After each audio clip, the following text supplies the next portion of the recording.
The Late Night Alternative with Iain Lee on Talk Radio. We have ways of making you talk.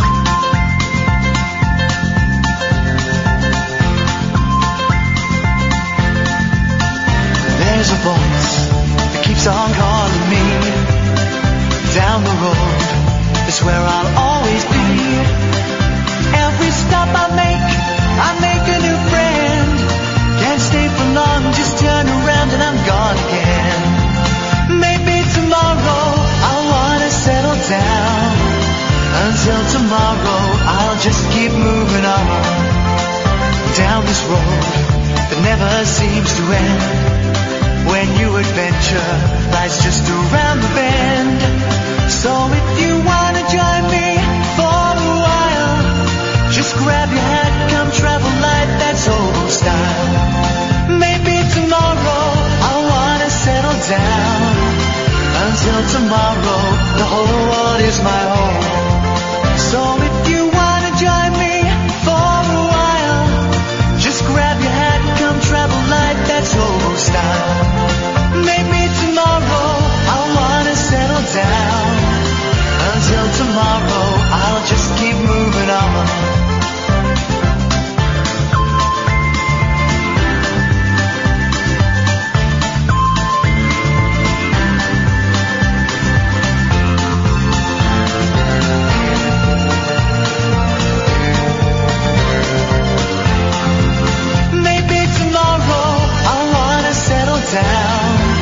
Until tomorrow, I'll just keep moving on. There's a world that's waiting to unfold. This is too important. We need to bring back hanging and caning. Would like to see children. I would actually like to see it happening as well. It says about me, but I would like to see children hanged and criminals caned. Wrong way round. I would like to see children caned, and I would like to see criminals hanged. And I don't think any right-minded human being could argue with that. 0344 499 1000 now. Isn't it I don't know if I said that right. 0344 499 1000 now. I think it's time we brought back caning of kids. I'm talking about like naughty children, aggressive children, violent children, druggy children, stinky children, lazy children that don't finish their lunches, just children. Catherine. Children that might be being set a bad example at home of how to behave. Yeah, exactly. Cane them, yeah. I'm glad you're on my side. Cane them. This isn't even a joke. Cane them. Have you seen the violence on the streets of our major cities? Have you seen it? I haven't seen it, but I've read the newspapers. Well, I haven't seen it either. I haven't read the newspapers, but I can imagine it. I've seen people moaning about it. Please. I can imagine it. I can imagine the violence that's going on. The only way you're going to deal with violence is to physically punish children. More violence, yeah. It's not violence if it's an adult doing it. Are you going to be obtuse tonight? Because if you are, we got Dan back again. I'll ask you and Dan to swap places. What are you going to do, cane me? Catherine, please. You're taking this to below the waist. We will be going above the waist tonight. The only way to stop I'm not even doing a piece now. This is a real thing. The only way to stop the violence on the streets of Britain's major cities is caning. Do you know why there's no stabbings in villages? Because they beat the shit out of their kids there. That's what they do. That's what they do. So it works. It works. Now, paedophiles, let's hang them. Jihadists, let's hang them. Bad drivers, let's hang them. Let's bring back hanging. Someone beat me today and it was completely unwarranted. Hang him. Although if I check that CCTV footage and you did something warranted, I'll hang you. It's that simple. How could anyone disagree? You get all these liberal, lefty tosspots. Oh, you can't hang people. What if you get it wrong? Well, that's the risk I'm prepared to take. Okay. I'll pull the lever. I'll pull the lever, because the way hanging works is you pull a lever and it opens the floor. Trapdoor. Stay away from that. I think it's the only, Brexit, right, is a car crash. It's a car crash. Well done, Boris Johnson, for having the balls. By the way, we don't do Brexit on this show. That's a new slogan I've got for the show. You remember we don't do duvets? We don't do Brexit. We don't do Brexit. We don't do Brexit. You've got to say it. We've got to say. So, Sam, could you get Dan? Could you come on that microphone and could you say, "Do you do Brexit?" Do you do Brexit? We don't do Brexit. And you say it. Say it. We don't. Say it like they did, like Trevor and Simon. Don't do. Do it. Shut up. What? Do it again. Do you do Brexit? We don't do Brexit. We don't do Brexit. We don't do Brexit. We don't. We don't do Brexit. Do Brexit. We don't do Brexit. We got a little thing going. We've got a little vibe. We've got a catchphrase. That's going to make this show very, very popular. So we don't do Brexit. But the reason Brexit is failing is because we allow paedophiles and jihadists to start extreme gangs, sex clubs, and jihadist clubs inside British prisons. British prisons? You're kidding me. They're overcrowded. Let's kill some of them. I'm not even joking. It's not even a joke. Let's bring back hanging. Someone who I know is going to agree with me, because they do it where she comes from, which is abroad, is Katia. Good evening, Katia. Good evening, Ian. Good evening, Katia. Hanging, it's all good. It's all good. Fine with me. Tonight's phone-in is entitled, How's It Hanging? Looking well. And, okay. Is there anything we can help you with? Katia can ask, is there anything we can help you with tonight? Hang on a minute. Find me on Boys. No, we will not. It's not that kind of show. It's not that kind of show. Find me on Boys. No, it's not that kind of show, my darling. I'm so sorry. It isn't that kind of show. We won't be doing that. In your boot? There isn't one in my boot, Katia. I don't know who you've been talking to.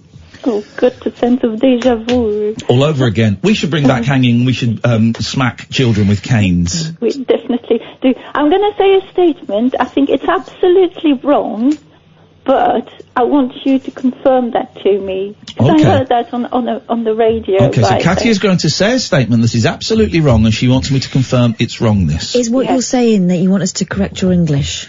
No. No. Okay. So what was Winston Churchill's first name? Is it my test for, what is it? Your British test, your British decency test. What is Winston Churchill's first name? Yeah, Winston. Winston. Wrong. It's just Winston. Got that one wrong. His first names were the Great. What is Paul McCartney's first name? Paolo. What? Jesus. Well, you would think we're in Mexico now. No, it's James. Okay. You're not British enough. Come November the 1st, October the 31st, I'm going to be at the deck of the launch pad, what do they call it? The port of P&O ferries. Yeah. Which on the bridge. Do you know what P&O stands for? I only found this out yesterday. Piss and Olives. What? Piss and Olives. P&O ferries. No. Isn't that amazing? That's what people go on holiday for. Yeah. And I'll be at the port just going, au revoir. Or as we say, tutty bye. Tutty bye. Tutty bye. Yeah. Tutty bye. Tutty bye. I'm just a burglar. I'm not like a nonce. Before I go. Oh, hang on a minute. I found a really good clip to this. Hang on. When you say before you go, do you mean before October the 31st when you go? I found a really good clip that I'd forgotten I had. Yeah. I don't like to... That's not it. Hang on a minute. Stay with me, because this is a great one. And I found it when I was playing for the boys, and I didn't want to play it again. Could be this one. Hang on. Never. No. I like the mushy peas. No. I found a really good one. Could it? No, it wouldn't be there, because I'm not in a bad mood. Stetson. How about cuddling up and having a romantic night? Oh! Good afternoon. The most beautiful voice on the airwaves is Catherine Boyle. How about cuddling up and having a romantic night? I'll have a pound of sausages, That's please. good. I didn't know that. I don't know what I want to say. You have to That's tell old me. news. No, I found a really good clip of an old woman You look like Iain, but I don't think so.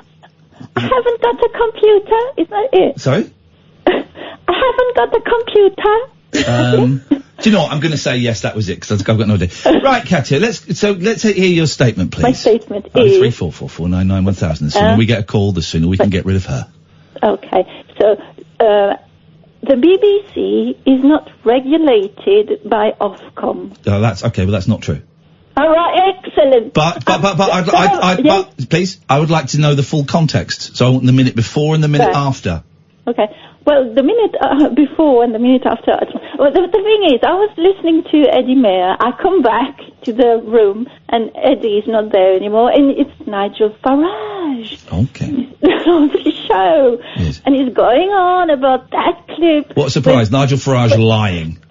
Who'd have thunk it? The BBC is regulated by Ofcom, but they also have their own internal system which you can complain to. You can complain directly to that, or you can complain to Ofcom. Now, I have been a victim of the BBC internal complaints, and they have a completely different system to Ofcom. So stuff that I've done that Ofcom wouldn't uphold, sometimes it's gone to the BBC, and the BBC have said, yeah, you've been out of order. Because it's against their producer guidelines. That's it, yeah. So... all right. So the BBC is upheld by Ofcom. So Nigel Farage is a liar. A liar? Yeah. Yes. Excellent. Okay, well, that's good then. Well, that was a really great opening gambit. Wonderful. It's wonderful. Here we go. Listen to this, idiot. Chris Strange. I'll tell you why you don't bring back hanging. It ends the guilty person's punishment. It's far better to keep them in prison for life, but unlike now, make them work hard for their upkeep. I think we should install treadmills and get them to generate electricity. No. Do you know how much it costs to keep a prisoner alive in prison? A year.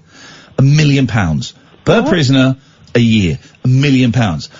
Hanging, hanging you can make a profit on if you did it pay-per-view. And you could get, like, celebrity hangists to come and do it. John Barrowman, Rylan, me, and pay-per-view. You'd make a Selexecution. That's what you call it. Selexecution. Sir, which was my nickname at school, but it was Sir Lexecution. Celebsecution. There we go. I hope that answers your question, Katya. I think we're gonna go. Okay, whatever. Jeez. Brexit can't come quick enough. 03444. No, we don't do Brexit. Ask the question again, Dan. Ask the question again. Do you do Brexit? Oh, we don't do Brexit. Oh, no, we don't do Brexit. We don't do Brexit. Don't do Brexit. You bought into that much quicker than you were planning to. I win. 03444991000. This is Talk Radio. The Late Night Alternative with Iain Lee on Talk Radio. 03444991000. We don't do Brexit. Apparently. Okay. Let's go to Ben. Hi Ian, hi Kat, how are we doing? Ben, nice to speak to you, long time listener, first time caller. Get that bell out. You should have been halfway in that bag when he said long time listener. Well, I didn't know where he was going to go. I thought he was a little pea-tease. Here we go. Oh, thanks. That was your bell, Ben. Hang on a minute. I've got a present for Kath. Kath, close your eyes. This is a genuine present for you. Put your hand out. Oh no, I don't like these. Put your hand out. What are you going to put in it? Just give me that hand. Close your hand. Now I want you to open your eyes and open your hand. It's two teeth that fell out of my kids when we were on holiday. Yeah, not even my kids. I don't mind it when they fall out of my kids. No, watch this. Watch this. Strange teeth. Watch this. I now have the power of youth. Yes, Benjamin. Right, well, I want to talk about trains, basically, and the fact that they are utter pants. Okay. Well, trains themselves are great. They get you from one place to another. Excellent invention. Yeah. They do until they cancel them when you've got to go to work from one town to another. Okay, continue. And then they decided that they want to do work on the trains when I'm due at work, so I have to find alternative transport that's going to take me an hour and a half and make me late for work. Unlucky, mate. Buy a car. Well, I blame the bloody government, to be honest with you. That's bye-bye. Buy a car. Well, I know that, but I'm also with you on hanging. Well, in that case, suddenly I'm back on your side, and I might consider your argument about trains. You're hanging the trains now. Just buy a car. Cars are great. Well, I would, but I'm on a low income. Buy a cheap car. But aren't trains dear? Well, trains are costing me about £5.20 a week. I'm currently signed off sick because I had a pulmonary embolism in December, and I'm still suffering from it. Now, what is a pulmonary... That's a train, isn't it? No, that's just a blood clot on both lungs. Hey. I also had a shadow on my heart that was found. Oh, I'm sorry. I'm so sorry. Yeah, it was pretty nasty, and it dragged me down through the dirt, and yeah, I feel like absolute butternut, to be honest with you. Yeah, I get that. That must be pretty lousy. I can imagine that's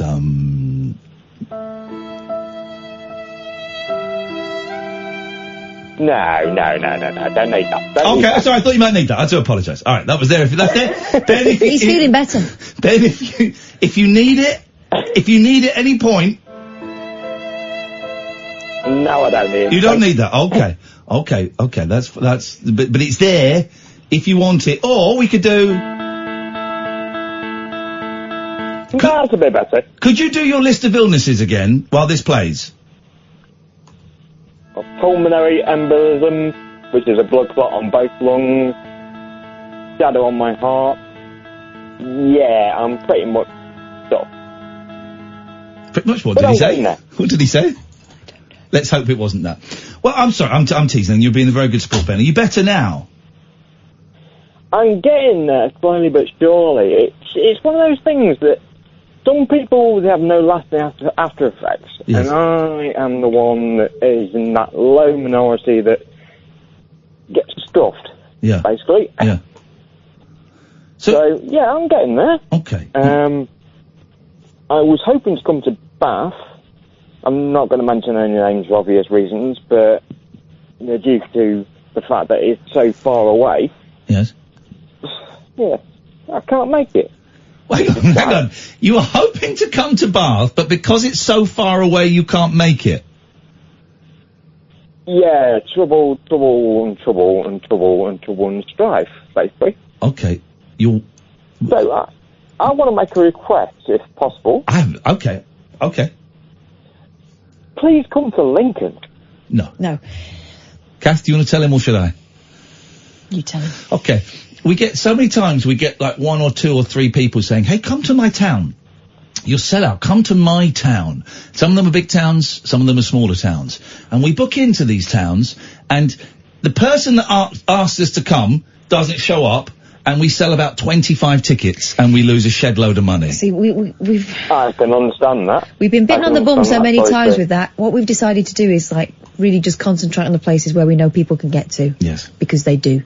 Yeah, I agree with that. I mean, if we could get somewhere closer, we would. And I'd be more than happy to be there. I would be there in a heartbeat. Well, hang on a minute. Is your heart fine? Oh, I'm knackered, but yeah. Okay, fine. Okay, well then that's good. I don't know what to say. We're in Bath in a week. We're in Brighton in November, and we'll be in London in December. I know, and still just miles and miles away. Unlucky. We need somewhere a bit central. I wish you could come down here, because I would love to see you guys live. Okay, I really would. Buy a car. I can't afford a car, and I can't drive. Okay. Can I make an observation I've made, Ben? Can I make it out loud? Do it. It's always someone else's fault. The trains. Not it's the trains. It's mine and Kath's fault. No, it's not your fault at all. Well, it just feels like you guys at all. It felt a little blaming. No, not at all. Okay. No blame whatsoever. Okay. No blame, no claim. There is that. Obviously, I wish I had taken my driving lessons when I was a lot younger. Oh, so it's not that you can't afford a car; it's that you can't drive a car. No, I can't. I finally, and I will admit that. But then I can also go on to the fact that there are so many idiots on the road. And here we go. Don't blame the fact you can't drive on other drivers. Oh, come on. I've been on so many people's cars over the years. You've been on people's cars? When you sit inside them. I've been in... He's a dogger. That's lesson 1. No, not that far. No, but here's the thing, you're doing it again. You're blaming other people for something that you actually have control over. Okay, so there's so many bad drivers on the road. Yes, so be a good driver. There are also some excellent drivers on the road. Yeah, be a good driver. There is that. I agree with you, Kath. Stop counting the bad ones. It's not their fault that you can't drive. No, it's not. It's not mine and Kath's fault that you can't come and see a show. It's, I don't know what the train thing, I don't know what the train thing was. What are you, here we go, here's a question for you, Ben. And it's nice to talk to you, and you're being an excellent sport, by the way. What are you pleased with? What am I pleased with? At the minute, I am pleased with the fact that I'm getting better. I'm feeling better in myself. I feel brilliant that I can actually ring up you guys and say, wow, I've listened to you for so long and love you guys. Thank you. Wouldn't do anything to stop listening to you guys. Or watch you guys. Although those radios are so expensive and mine's on the way out. And what am I supposed to do about it? Teasing. Buy a new one. Ben, you're a good sport, and I'm glad you're on the mend, and thank you very much for that. 0344 499 1000 is the phone number. Good evening, Gatford. Good evening. Good evening. I have a question for what I consider the two cleverest people on the radio at 10 o'clock on Talk Radio. If you make the joke I think you're going to make, you're banned for a month. No, not doing it. Good. I have come across a problem for which I would like to know if you two have a solution. You can get these pumps, and it kind of... Swedish made. I don't know how it does it, but it makes them, like, massive. Yeah. Have you seen it? It's suction. No, it's it's insane. Mm-hmm. It's like an optical illusion. You've got to remember to press the release valve, otherwise it's embarrassing. Yep. I'm getting medical help for that. Honestly, it's incredible. Incredible. Tomorrow, leave it. Okay. The issue is that you're aware of the YouTube, yes? Yep. Do you know that there is 300 hours of YouTube footage uploaded every day, I think it is. Now, here in life... Hang on a minute, Catherine. Don't care. What, Gatford? No, I googled it today. Do you know how old the youngest YouTuber is? 3. No, younger. No, it's not. Excuse me, pardon me. It's 3. My daughters watch this pair called Sis versus Bro. Yeah. And they're kids. Yeah. And they've just had a baby sister. It's a matter of time. Well, okay. Well, it's a matter of time. She's got an Instagram. She's got Insta. She can't work the computer yet, but she can work a camera. Oh, no. Yalla do badi badu. No, we were talking about YouTube, not Instagram, so I win. Yeah, but she will become a YouTuber very soon. Will do. She can reach the mouse. But we're talking about now. So back to my problem. Right. I don't think we've got time for that. No. Hey! The issue is that, you know that YouTube recommends videos, you know, there's a section where you can lock your subscription. I know how the internet works, Gatford. I'm letting the listeners... I don't want your life story. What's your question? Right. How do I reset my options so that I can choose new options, because I don't like what I'm seeing? You buy a new computer and you get a new email address, because it's all algorithms. You can never shake off your digital history. So your email address, if you're logged into, when you're on YouTube, that is just going to constantly recommend stuff. And your computer is completely locked into the algorithms and recommending stuff. So it's a new email, a new computer. Could you lend me 500 quid? Not a chance in hell. 0344 499 1000. Can I be honest, Catherine? I wish you would. The show ended last night with a very strange vibe. Yes. The show has begun tonight with that very same strange vibe. I think it might have been one of those sticky vibes. Is it sticky vibe? Mm-hmm. We walked to our cars last night, and I was going, that last hour of the show didn't feel right to me. It didn't feel right. I think I got a couple of things wrong. Maybe I was too aggressive to George.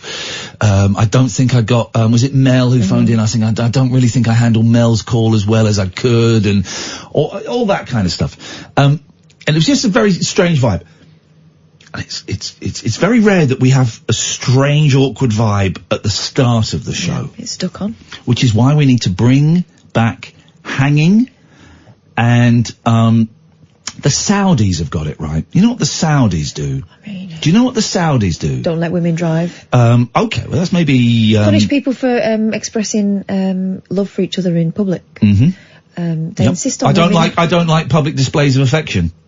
Yeah, but what, holding hands? Yeah. It's disgusting. I don't think women are allowed out without a chaperone. I'm not saying the women stuff. Can you stop focusing on that, please? I think it's important. I like women, all right? I've got respect for them, right?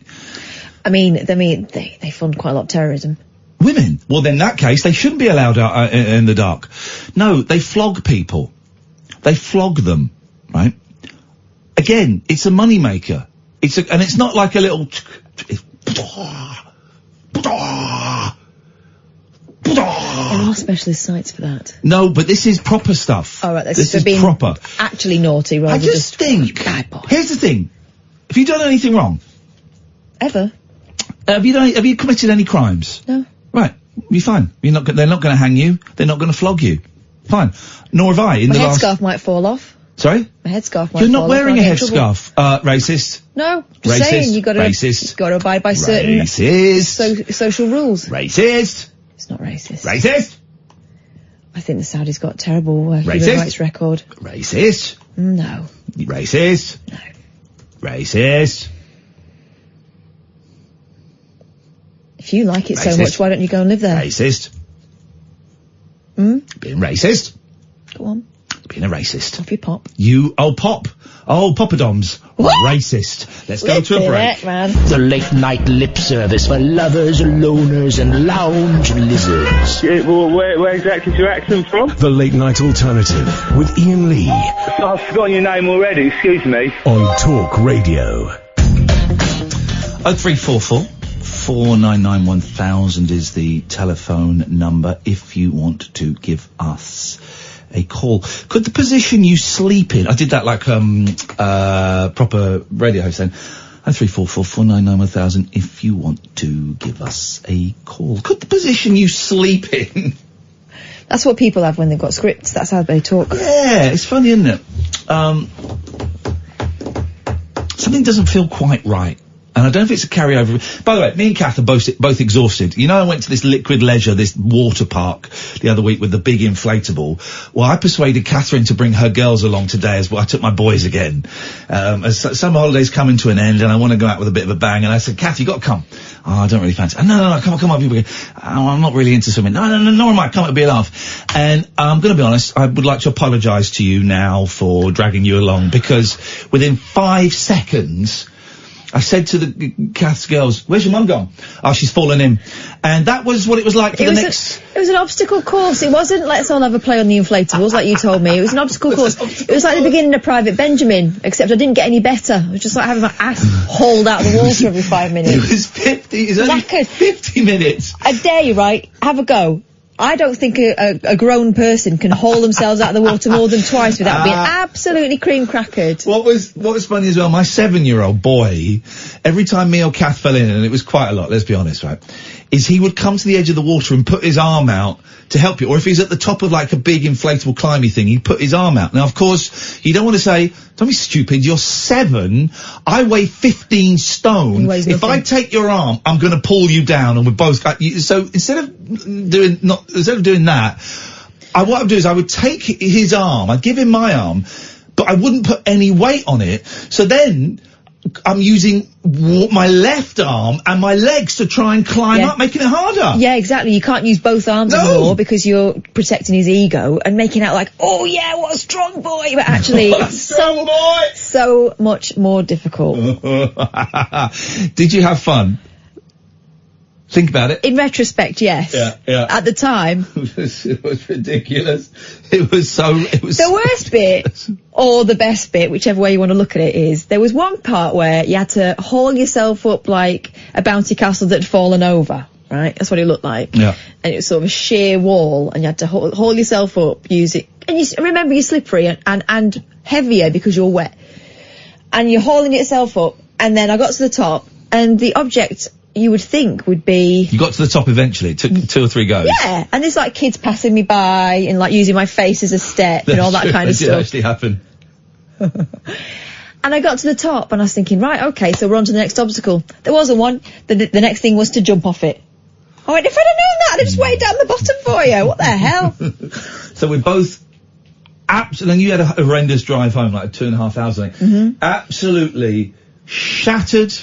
A little bit grumpy. I've got sand, because it was sand. I've got sand in my toes, because I didn't have a shower. What was that on the bottom of the lake, by the way? That felt like actual feces. I think I trod on her face as well. It's probably mine.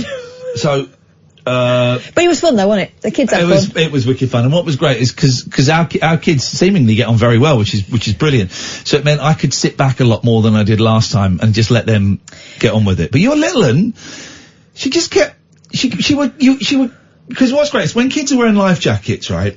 You can just grab them by the life jacket and they're really light for some reason. You can just pull them up. I'm going to get her to wear it all the time. So I would pull her out of the water and then she'd go, oh, I'm falling in again.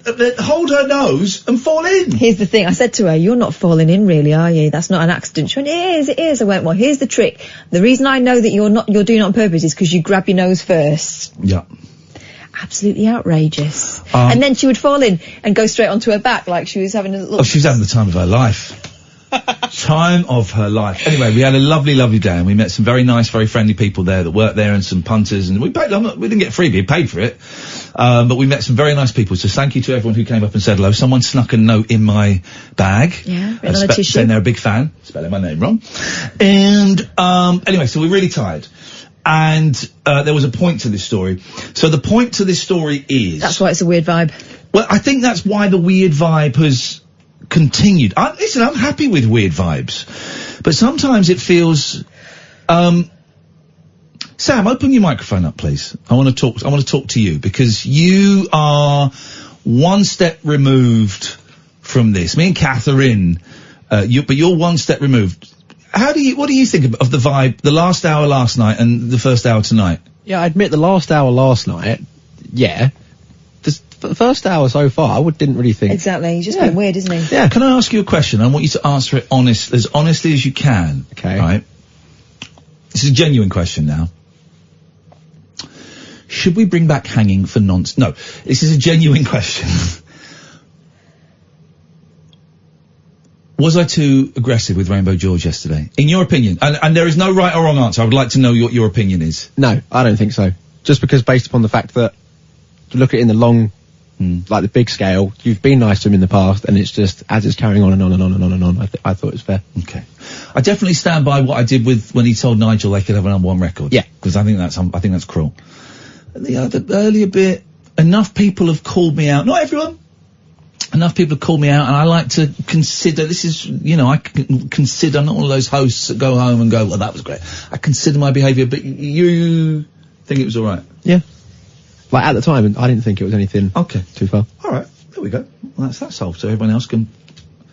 0344...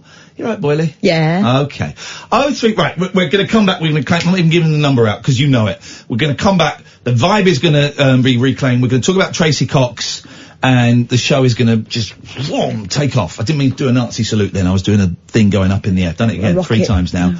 No, I've done it. Okay, we're all doing Nazi salutes here. It is Talk Radio, home of Julia Hartley-Brewer. This is Talk Radio. Kick off your slippers. Don't go to bed. The party is just starting. You can sleep when you're dead. The Late Night Alternative with Iain Lee on Talk Radio. Alright, here we go. The vibe is back in the room. 0344 499 1000. Seriously, we don't really do Brexit. But saying we don't really do Brexit isn't such a good slogan as we don't do Brexit. So we don't do it.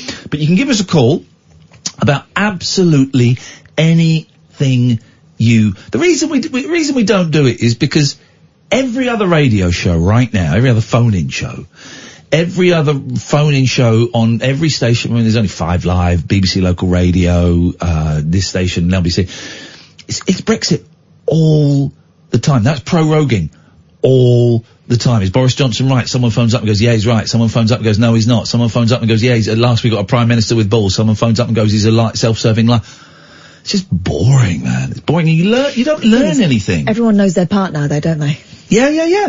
But nothing changes. Nothing changes. And here's the thing of this show, if you'll indulge me a little bit of, maybe blowing smoke up our own backsides.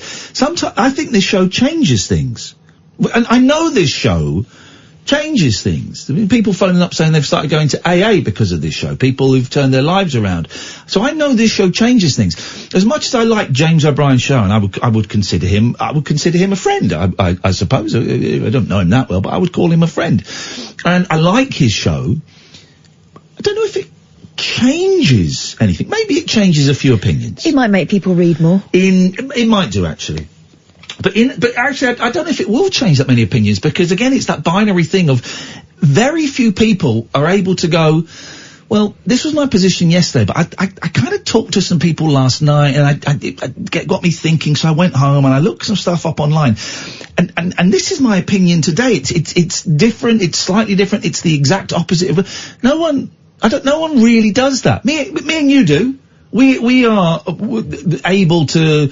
If I have an opinion and someone phones up and they are able to present the evidence that makes me go, yeah, do you know what? I think you're right. I've done that before. The Michael Jackson thing. I've changed my opinion quite significantly on the whole Michael Jackson thing. But no hosts, no callers, not many listeners to radio shows do that. Here's something unusual. Seen as a sign of weakness. What you get on this show sometimes is the host saying he doesn't know or doesn't have an opinion. So anyway, that's the point. Because there's also a lot of people who are making out they care when they really don't give a monkeys. Let's go to Marie. Good evening, Marie. I come in peace. Okay, away you go. So, today or yesterday, yesterday morning, I was in A&E for my little ankle incident, and I spoke to him on Tuesday evening. And my 7-year-old, I persuaded him to leave the house for the first time all holiday. I could show him that my foot was hurting so much, and he was very concerned. He got in the car. He waited patiently. We went from one place to another. They were brilliant. And he opened doors and he pushed buttons, and they were so good with him and so good with me. Very quickly took an X-ray, only soft tissue damage, thank God. I've been hobbling around for 2 days. You may be happy to hear. Why would I be happy? Why would I be happy to hear that? We clashed a bit not long ago. Well, I wouldn't wish a physical injury on you. Thank you. And today I went to a private facility. Thank God for health insurance. And I briefly mentioned that I've had a long-standing chronic health problem for 8 years. Don't play the sad music. You played for the poor other guy just now. And in under 3 weeks, I saw people immediately. They took all the MRI scans, and I'm getting 6 injections in 6 different joints. Cortisone, 6 different joints. Cortisone, under general anesthetic. And I've had to, yesterday, I had no choice but call in my erring husband, because I couldn't walk, never mind drive, to take me to A&E, and that's why we had to take the kids, no option. And same today, because I couldn't drive. So the boy... He went. Who has been unable to leave the house for so long, was able to leave the house twice? Twice. And how did that go? It's fantastic. Yeah, and did he have a breakdown? Did he scream? Did he have a fit? Only when I really, really wanted him to use the lift, and it was a bit too much. Okay, but getting in the car. Yeah. Leaving the house. Yeah. Going to a big, scary hospital. My boys don't like using a lift, but going to a big, scary hospital, he was fine. Did he enjoy it? And today He did, yeah. Right. He took can I suggest then? He took photos and videos, and Great. the same today. Then can I make may I make a suggestion? May I make a suggestion? That if you weren't listening yesterday, people are going to think is rude. I've done my homework and I can listen. Okay. Well, may I make a suggestion then? That you're the problem. Sometimes I am, yeah, but not always. You've kept your boy in the whole summer holiday because, as you told me yesterday or the day before, he can't leave the house. And yet he's left the house twice and really, really enjoyed it. Because I really talked to him and showed him injuries. Okay, so he left the house and really enjoyed it. Yeah.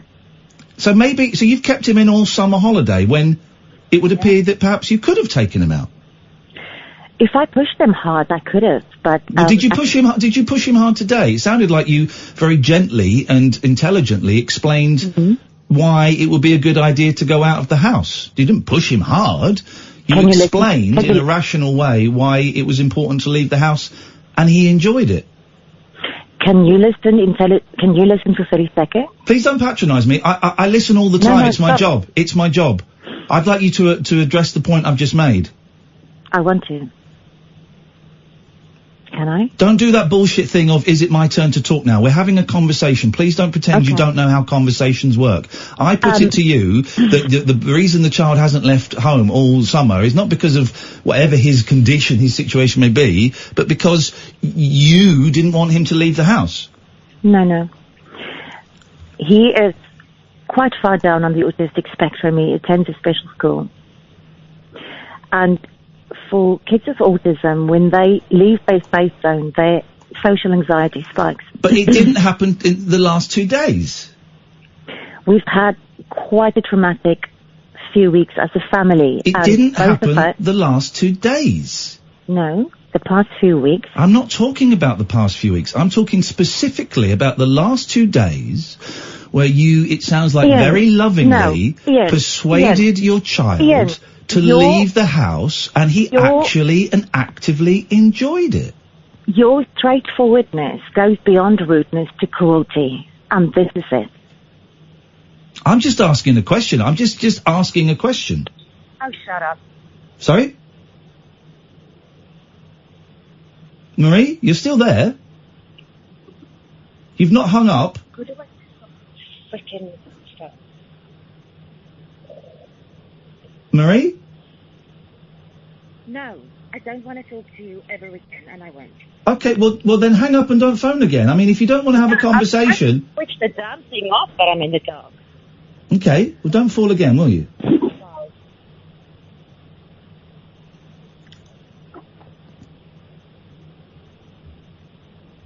Hello?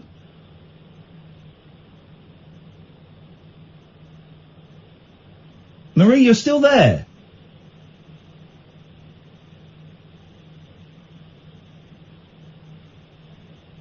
This is awkward. Marie's still there. Doesn't know how to hang up. Talk. The phones are illuminated, right? Marie?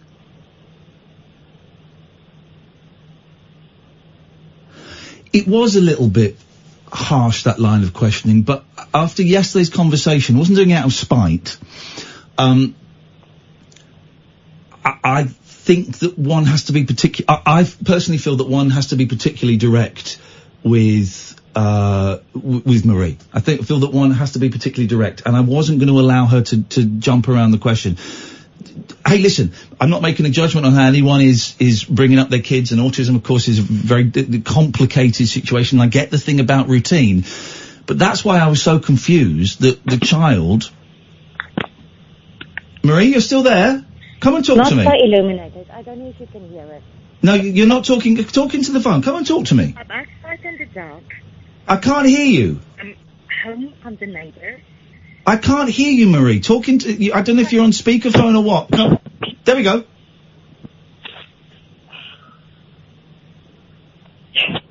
My phone's smashed. Sorry? Your phone is smashed? Yeah. Got up to watch my kids try to surf in the swimming pool. I want to get away.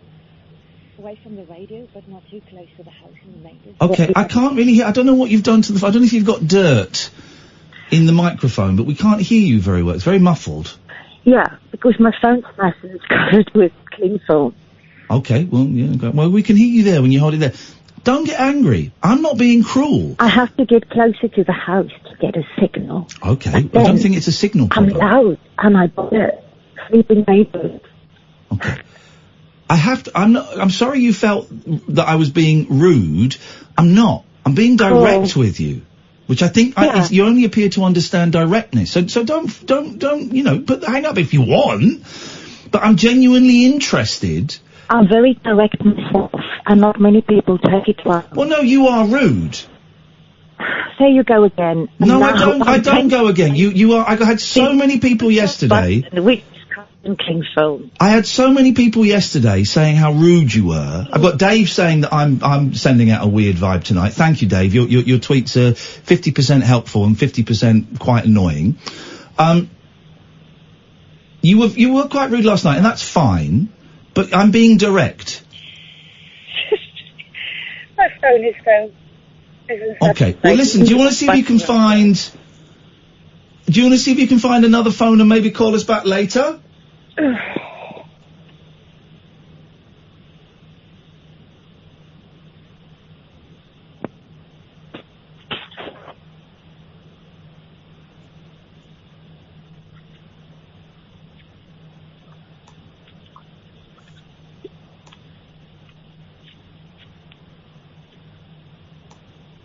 Marie?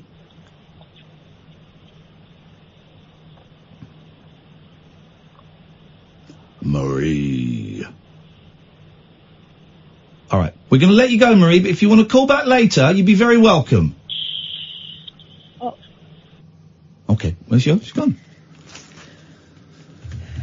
Now, how do you think that went? I don't really know what the purpose of the calls is, because we get quite elaborate scenarios. But then she doesn't seem very interested in discussing them. Yeah. Do you know what I mean? So it's tricky. Yeah. Yeah. Yeah, I mean, it was direct, and if it was direct, some of you will have thought that was rude. It possibly was rude, actually. But I stand by the line of questioning. Do I remember the last call correctly in that she was desperate to get him out of the house? Yeah. Yeah. And then was able to get him out of the house. Not by forcing, not by bullying, but by sitting down and chatting. And explaining why they needed to go out. And that just strikes me as very curious. And if that is the case, to keep a kid in 6, 7 weeks for a summer holiday, I'm just trying to get my head around it. I've been blessed today with a wonderful day out with my boys. My boys love going out. I know that many kids don't, for loads of different reasons, autism being one of them. It just really confused me, and I didn't quite know what was going on. But Marie, you'd be very welcome to call in. I think we made a little bit of progress tonight with Marie. Good evening, Stephen. Is that me? That'll be me then. Is that your name? Oh, I'm sorry, I've put my phone down, sorry pal. I've got that many topics in my head that I don't know, one will do, I think. I think one will do, yes. I'm on antidepressants right now, and I really I can hear myself in the background. So have you got the radio on? No, it's definitely off. Well, in that case, it's this crap. Can we log another fault report, please, that another caller is hearing echoes on the line? And we get this quite a lot, and I'm really sorry, Stephen. Hopefully you can battle your way through it. Yeah, you are my hero. And Kath 2 weeks while you were off, she was absolutely legendary. Legendary. Oh, she was great. Well, that's very kind of you to say. It's not kind, it's correct. She was great. She's got a beautiful voice, a really beautiful Mancunian. I just love her voice. All right, mate, put it away. No. Stephen, what can we do for you tonight? Well, I want to talk really about. I don't know if it's the same down. You see, I should be getting prescribed valium. Okay. Off of my doctor. Now, we went through this, and eventually I've been cut off them. Now, I don't know if you're aware of an actual drug called it's street valium. Basically, people. Okay. I don't really know a lot about that, but no. But go on, what's the problem? You're not buying that instead of the prescription, are you? Yeah, and that's why I'm bouncing after the walks. Because I'm not getting I'm not getting any off my doctors, and my doctor won't give me it. Well, hang on, then your doctor hasn't prescribed it then? Yeah, but I was getting prescribed it. Well, then your doctor has stopped prescribing it. That's why he won't give it to you, I'm guessing. Yeah, no, there's no bones there, there's no... Okay, good, I'm glad there's no bones. Well, so what do you want to know? I mean, what do you want me to say? Don't buy street Valium? I think it's a bigger problem up here in the west of Scotland, and I know it's like something London centric down there. Yeah. So. And listen, we try and avoid the London centric. What are you saying the problem is? The problem is with street drugs. Yeah, well, mainly, you can walk round in the street corner, even where I stay, But surely you like that. I don't say that flippantly. If you are a street drug user, well, are you saying that if there weren't people selling it on the streets, you wouldn't buy it? Because we both know that's not true. Yeah, well, exactly. Yeah, you think I like being But you wouldn't. I don't think you like being But even if there weren't people on the street selling it, you'd still take it, Stephen. Of course you would. You know you would. That's what we do. That's what people like us do. We find ways and means to get more. So what is the real? What is the real reason you've called up? What is the real? What is your real issue? There's no way I'd be taking street Valium. I'm going to wake up in the morning and I'm going to go, what have I just done for you? Yeah, but you know you don't. Time ever. Okay. Oh my God. What is the real problem here, Stephen? Yeah. Could you do me a favour? Yeah. I like you. Yeah. I like you a lot, and I think I've got an idea of what's going on, but I can't talk to you like this, man. Could you give me a call tomorrow night when you're not wasted? Yeah, good, yeah. Could you do that? I could, aye. Because I'd like to talk to you when you're straight, because I think we'd have a better conversation. Aye. Not that you're particularly rambling tonight. You're a little bit wobbly, but I wouldn't say rambling. Oh, sorry, I'm sorry, Ian, I'm sorry. No, I'm not saying that to embarrass you or shame you. Sorry. Don't want an apology. I don't want an apology. I know what you're going through, man. I know exactly what you're going through, and I'm really grateful you called me. But I've listened to you since you played a Divine Comedy, a beautiful Divine Comedy song. There we go. We're starting to wobble a little bit. Listen, here's the thing, right? I'm really late for the news, but that's their problem. Oh, sorry, pal. Dude, you have nothing to apologise for, Stephen. You're a good man, and you're struggling a little bit, but there's no point in me talking to you while you're off your face on Street Valium. Right. But if you phone up tomorrow, between 10 and 1, you can have all the time in the world if you're straight. Because then we can have a chat. You're some man. Is that a deal? That's a deal. I'll speak to you tomorrow, Friday night, between 10 and 1. Right, thank you. You're a good man, Stephen. It doesn't have to always be like this. Right, thank you. Take care, man. Good man. I think Stephen will call us tomorrow. I can feel it. 03444991000. We got Roger, we got Chris. We could have you. This is Talk Radio. The Late Night Alternative with Iain Lee on Talk Radio. We have ways of making you talk. Well, I'm not the kind to kiss and tell, but I've been seen with fire up. I've never been with anything less than a 9. So fine, I've been on fire with Sally Field, gone fast with a girl named Bo. but somehow they just don't end up as mine. It's a death-defying life I lead. I take my chances. I die for living in the movies and TV. But the hardest thing I ever do is watch my leading ladies kiss some other guy while I'm bandaging my knee. I might fall from a tall building, I might roll a brand new car, 'cause I'm the unknown stuntman that made Redford such a star.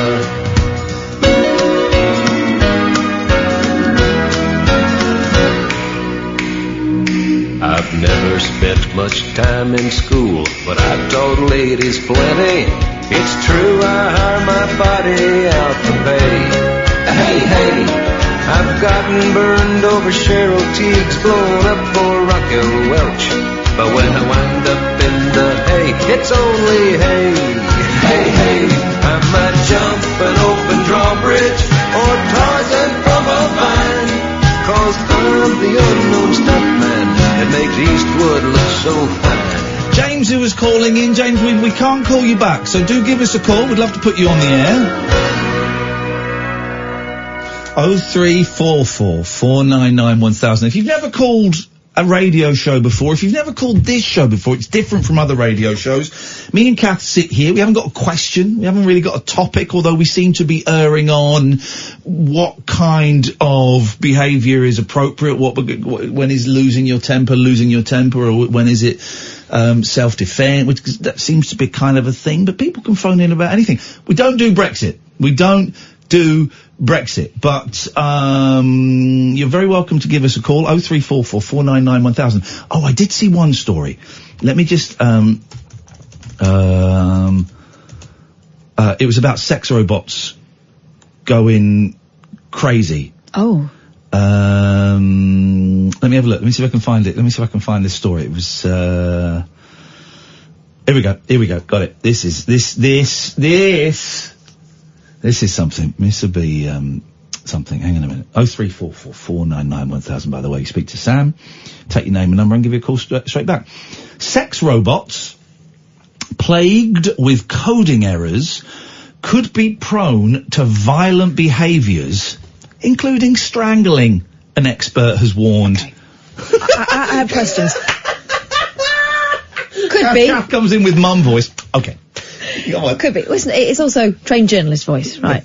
Let's unpick that statement. Could be, yeah. Anything could be, to be honest. Okay. I might turn into a strangler if my codes get screwy.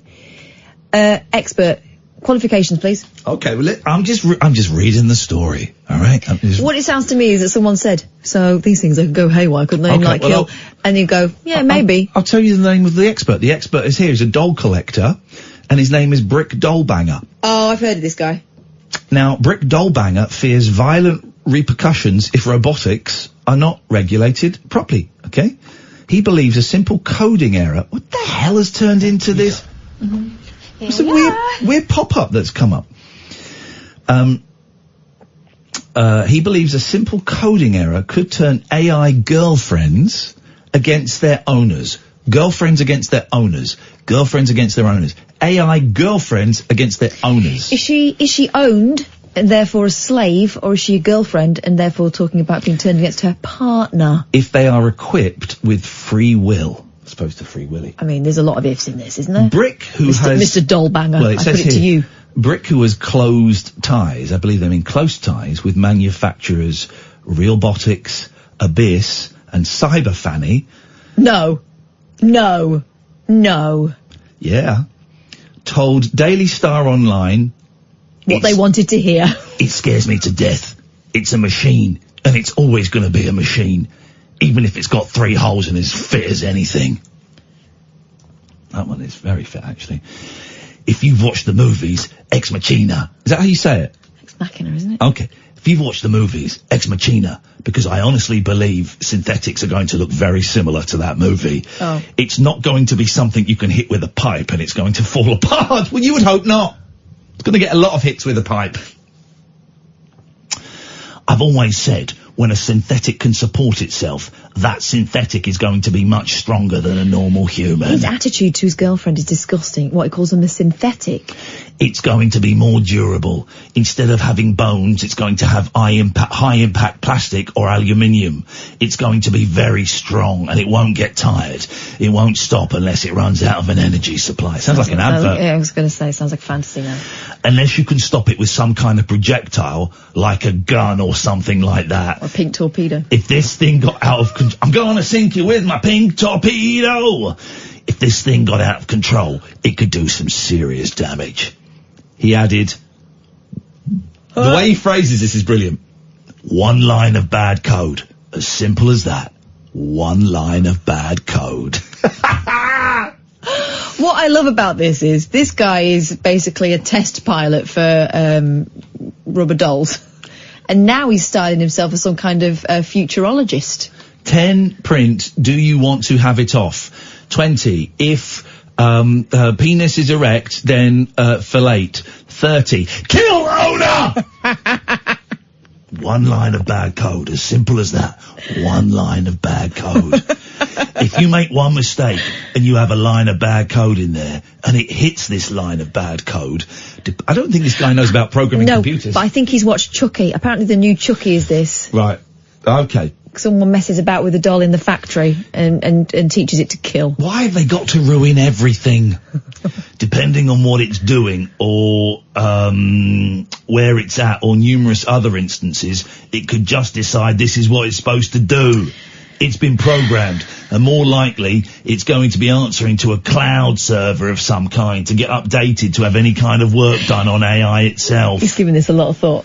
Here's the thing, right? They're not going to give him free will, because if they do that, the first thing those dolls are going to do is get up and leave. What? You want me to do what? You weirdo. Go and find an actual person. And it wouldn't stop until those things occurred. Put it this way. It can put its arm around your neck and just stop you from breathing, and you wouldn't be able to get away from it. Something as simple as that. A simple hug could be a constriction that could literally compress your chest and airway and stop you breathing. It can keep the constriction going until you stop breathing. He's like Steve Allen, just keeps repeating himself. But his voice is very much like Billy Idol from the audiobook. Break your wrist. Sex robot. No, this is not him speaking now. Sex robot technology, although it sounds better in his voice. Do it. Sex robot technology is rapidly advancing, with new updates regularly emerging. Realbotics is working on equipping sex robots with vision and expect robots to be walking in only a decade. What for? Cloud Climax has also launched its first doll with artificial intelligence, promising they can replace human intimacy, while Cyber Fanny says it has the best looking fannies on any sex bot anywhere. Wow. But his draining board's a disgrace. 0344 499 1000. Now it's time for that brand new feature. How does the film end? Let's go to Keith. Good evening, Keith. Good evening, Ian. How are you? Oh, very well, Keith. Oh, it's a different Keith. Oh, I'm Kath as well. Hello, it's other Keith. It's good Keith. Hello, how are you? Yeah, good. What you got for us, other Keith? Oh, I don't know. I was listening to the...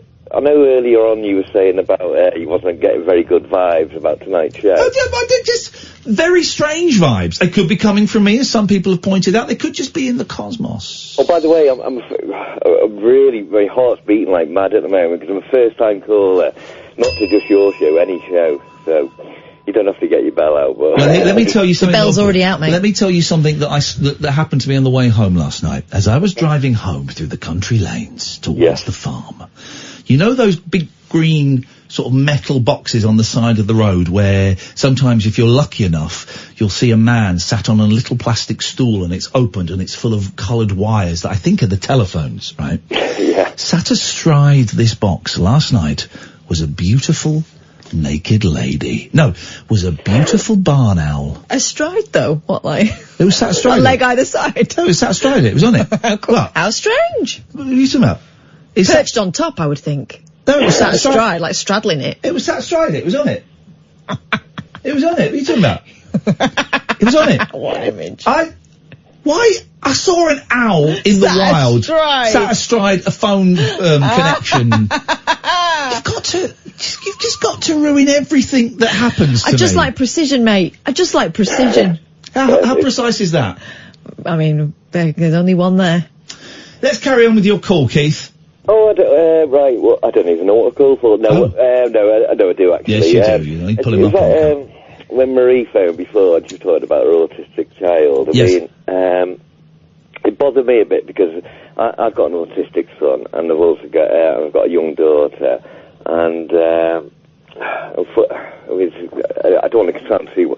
A few years ago, my wife passed away, and what I'm trying to say is, I could have been like Marie and just shut the world off, but instead of doing that, I couldn't understand her point of view. So, well, just let me interrupt for a second. Let's just move away from Marie because we still don't quite know what the situation is there. So just tell us what your story. Tell us what happened to you and how you decided to move on. Yeah, well, years ago, I mean, my son was always scared of loud noises. I remember we once, when he was basically very young in his push pram, a siren came past and he freaked, and as years went by, he anticipated loud noises really badly, so my wife decided to take him to a specialist to see what was caused.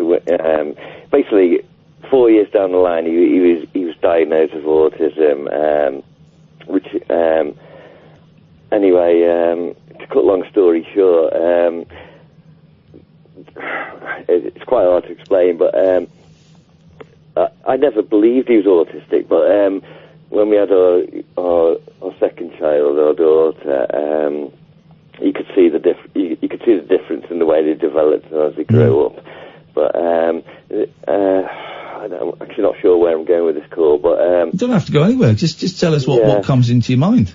So anyway, he's plodding along nicely. We took him to like an audiologist, and they gave him these like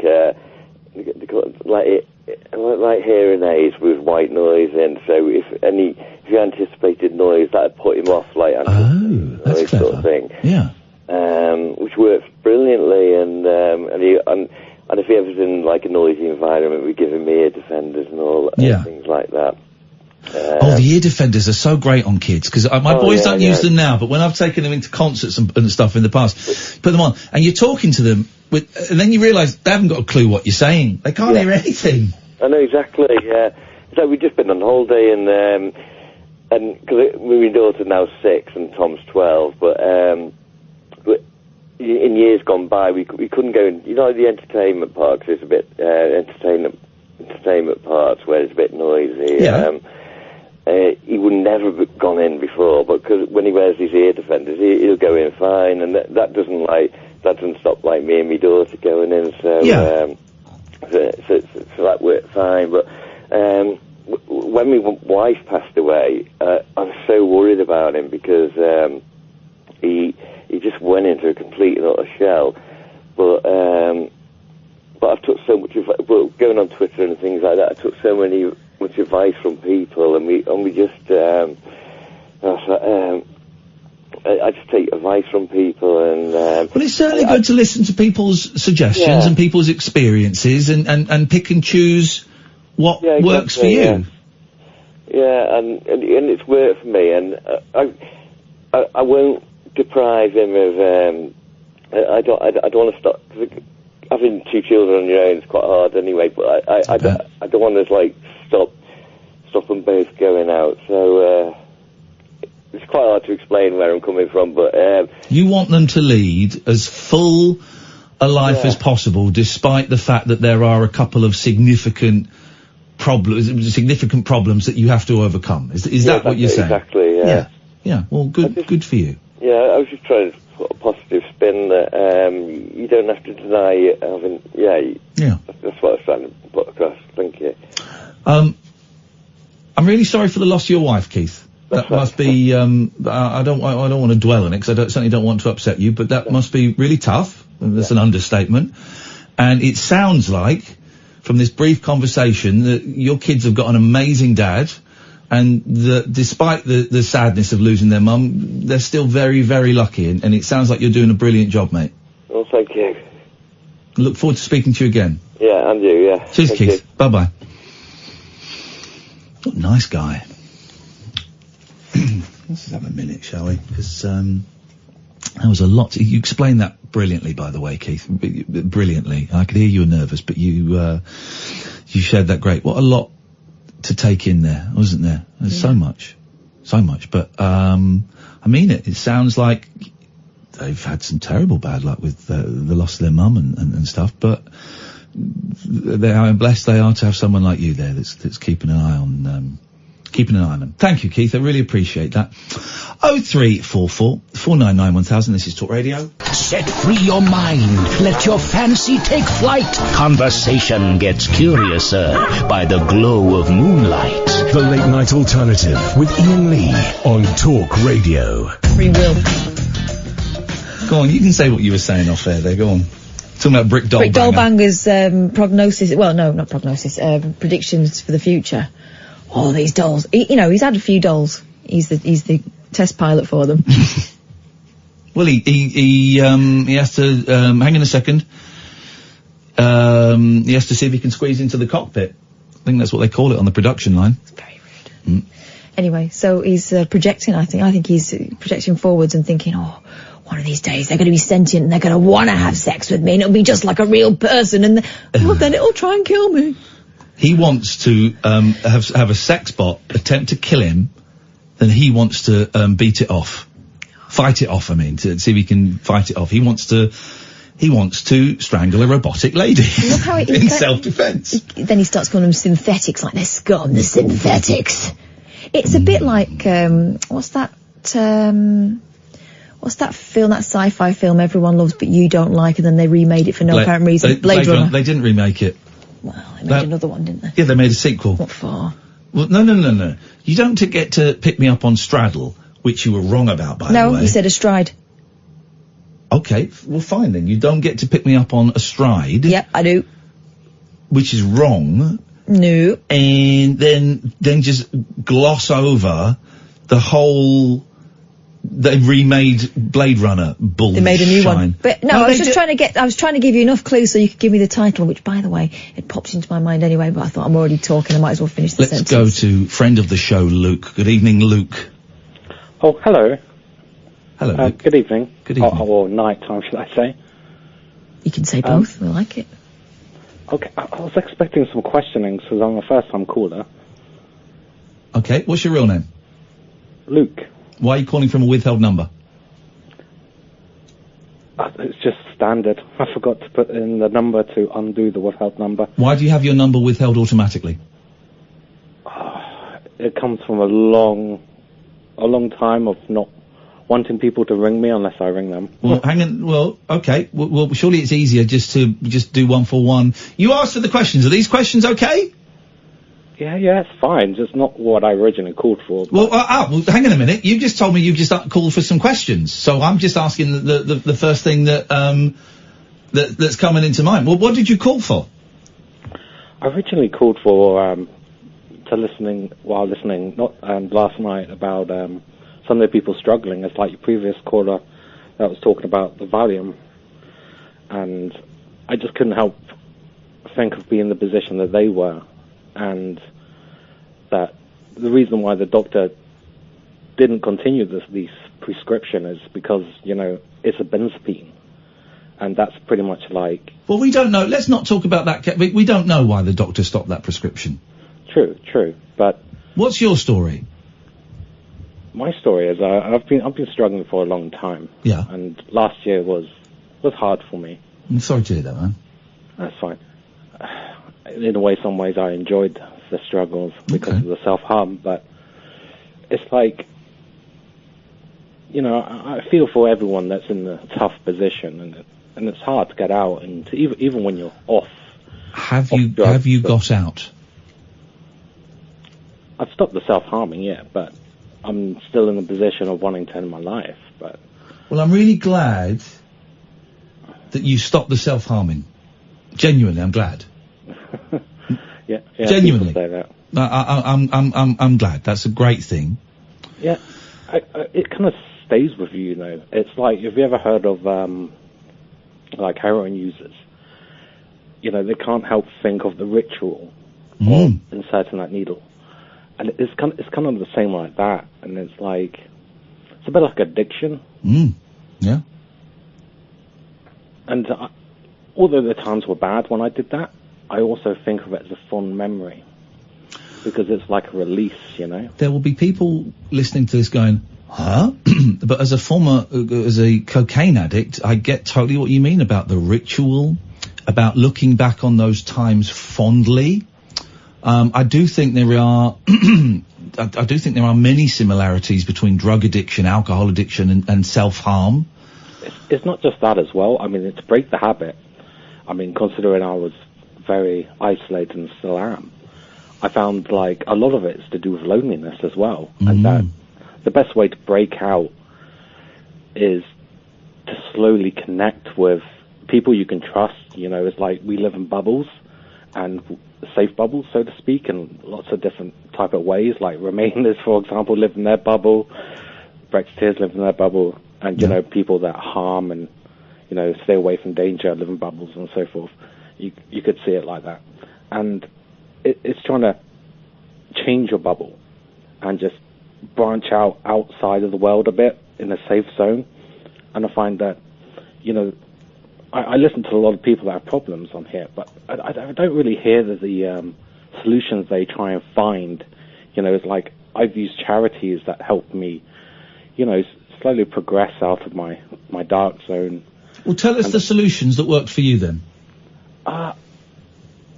On my island, we have this charity called Mind, and they did a peer support program. And essentially you get an interview, you write why you want to do it, and you match up with someone and you just do something.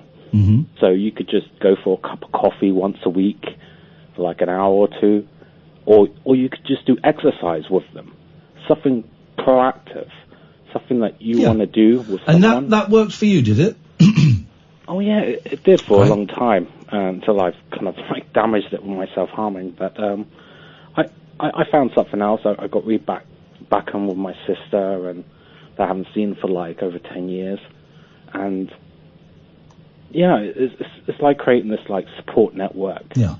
I find when I was going to see psychologists and psychiatric nurses and so forth every week, that got me into a routine and more of a structure, and helped me get out of the house, even though I actually go out of the house in like a mindset, like a soldier, so to speak, always on guard and tunnel visioned, and focusing on my objectives. And it's really just how you cope with the world, and you just got to struggle and try and cope the best way you have, and find the right path for each individual. Luke, thank you very much. I'm glad you're not self-harming. The next step is let me tell you my suggestion would be, the next step is to learn how to love yourself and not want to kill yourself. But I appreciate you sharing that. Thank you very much. Let's go to Danny. Good evening, Danny. Oh, hello, you two. Danny! Boy! I very rarely ring up with anything other than shouting, "Is it India?" and putting the phone down. Okay, that's him. Right. We got him. But I'm going to say something that you probably know, and Kath probably tells you all the time. It's not you. It's the people. I'm not going to mention any names, but it's the people that ring up. This week, you said last night the first hour and a half of the show was good, and the rest of it wasn't. That wasn't you. Oh. That's the people who ring up. At the beginning of the show, you were like a Labrador that's just been told time it's walkies when Kath's back. You're excited, you're over the moon, you're happy, and we all love it. You saying I'm a dog and Kath's my owner? Well, taking me out for a piss? Well, maybe if you're lucky, you should chuck a tennis ball. Right, so I was trying to think of an analogy of some of these people that ring up. They'll ring up and go, "Hello, Ian," because you've been through so much stuff in your life. They'll go, "Yeah, I keep burning my hand," and you'll say, "Oh, right, tell me how you burn your hand." "Well, I put it on the hot kettle." And you'll say, "Well, don't put it on the hot kettle." And they go, "What are you telling me not to put it on the hot kettle for?" So what you want to do, try this for a while, because you usually pick up the vibe of people really, really quickly. When they say, I'm burning my hand on a hot kettle, say, "Yeah, put your hand in the kettle." And that's what they want to hear. They don't want to hear you with your your advice on how to deal with their issues in life. They don't want to hear it. I know people like that in my daily life. They are only happy when they're unhappy. And if you try and give them logical advice, like Kath does the same thing when she's doing the show on her own. People just ring up and dump some, not many, just a few, dump all of their problems on I know what you mean. And it kind of ruins the show. But you, being the nice bloke that you are, you keep going on, keep trying to help them. And when you come back from the news, you are all up again, like Kath's giving you a little pep talk, and you've gone, right, come, forget about the first hour, let's concentrate on the second hour. So, mate, it's not you. It's not even 1% you. Oh. It's the people that try and ruin the show by not wanting to listen. Kath? And you were right with George last night. You can't say anything to Nigel to get his hopes up, because he'll be like another dog with a stick. He won't want to let go, and you're gonna make his life harder. So what you're saying is that some people need to be told to sod off. That's it. They do. But Ian, because you're such a nice bloke and you've got so much experience with dealing with issues, you've come through. People don't want to hear it. And also, people when they ring up, and I know what I'm saying here, should fully expect to be cut off straight away. You know I have to cut you off straight away now, don't you? That's what I'm wanting. There we go. Dickhead. Wish he put his hand on a boiling kettle. This is Talk Radio. Jacked up jive talk for janitors, jazz cats, and gin-soaked boys and girls. Exactamundo. If you're awake, you're a welcome. I've got 5 cactus needles stuck in my... The Late Night Alternative with Iain Lee on Talk Radio.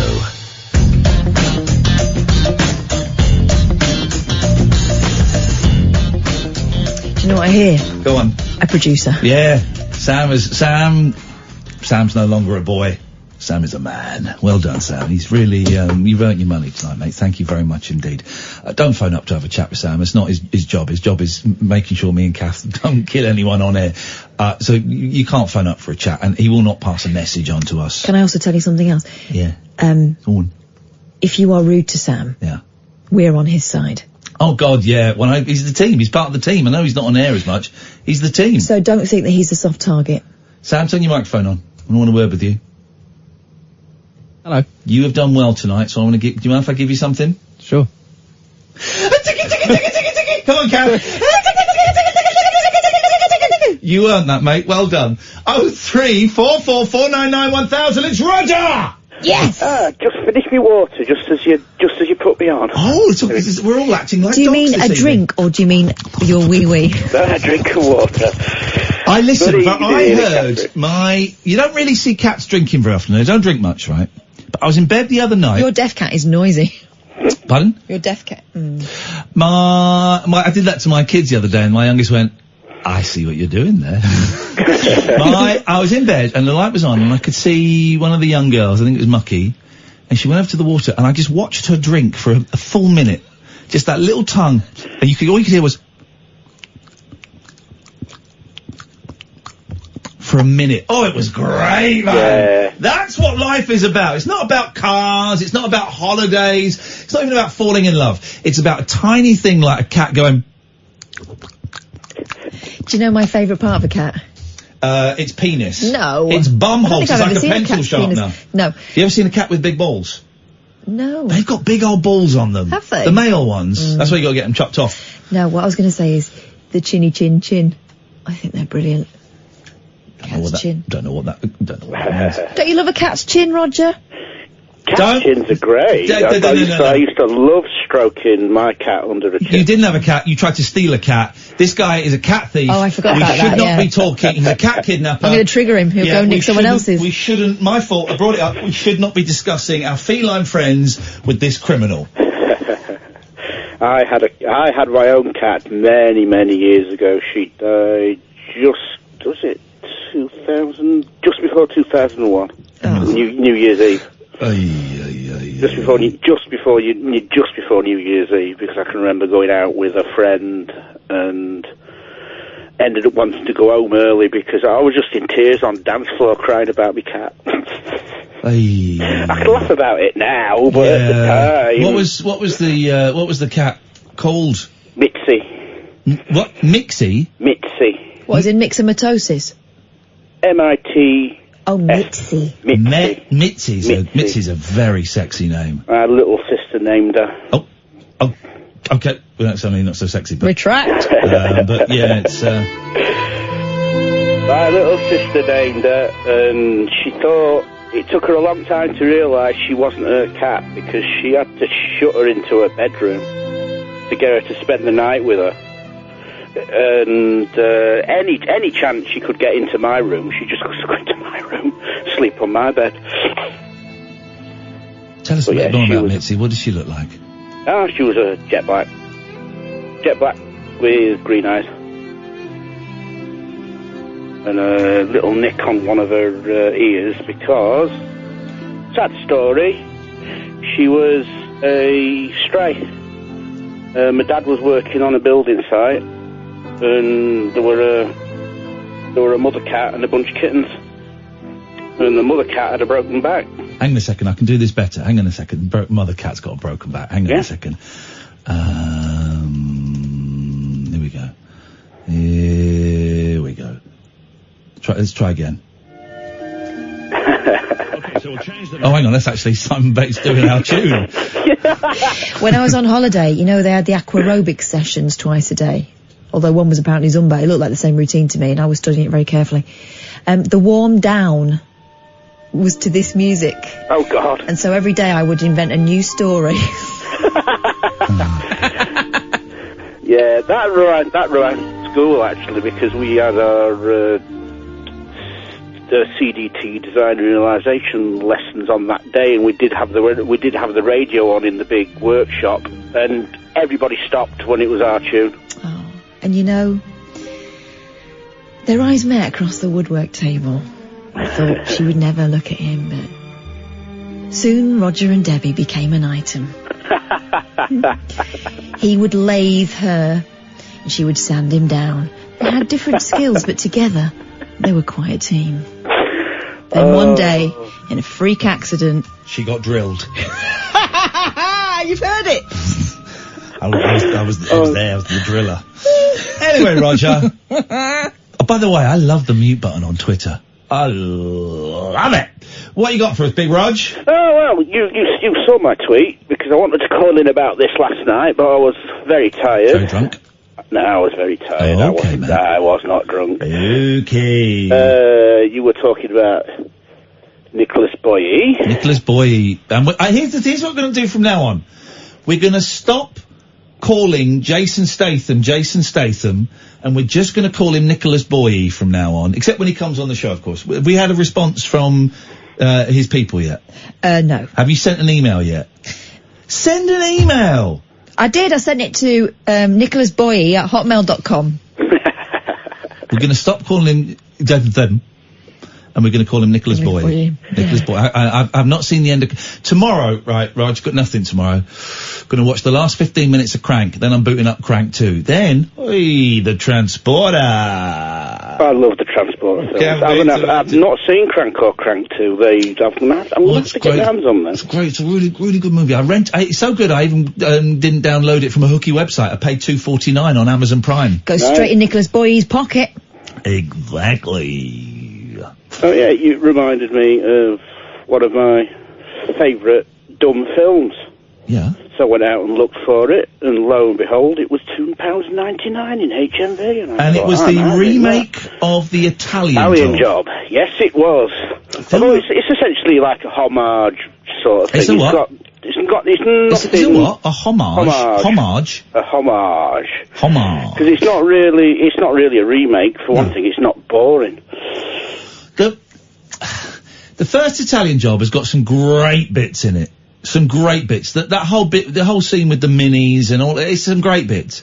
But it doesn't half go on and on and on. I like the bit where he goes, "This is my toilet." Oh, Noel Coward, isn't it? Yes. It's been a long time since I've seen it. It's been a long time since I've seen it. I really enjoyed it, so I thought I'd buy it. And I watched it today, and it still holds up.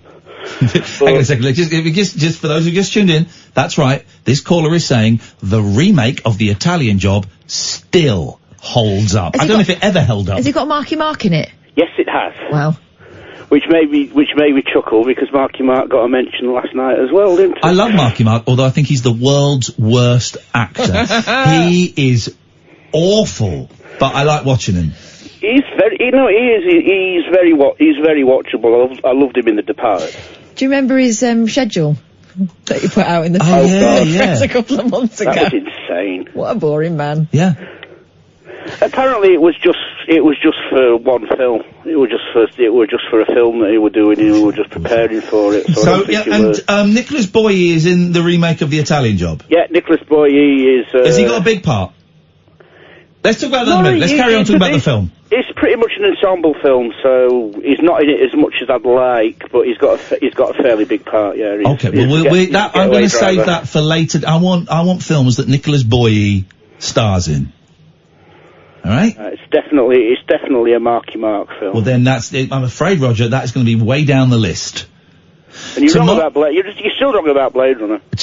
Shut your face. So on Saturday, I want to find. There's an Indian Terminator rip-off, right? And I've only seen one. Let me see if I can find Indian Terminator. I've seen one scene. Yes, man! Here we go. Hang on. Hang on. Rings a bell. Hang on a minute.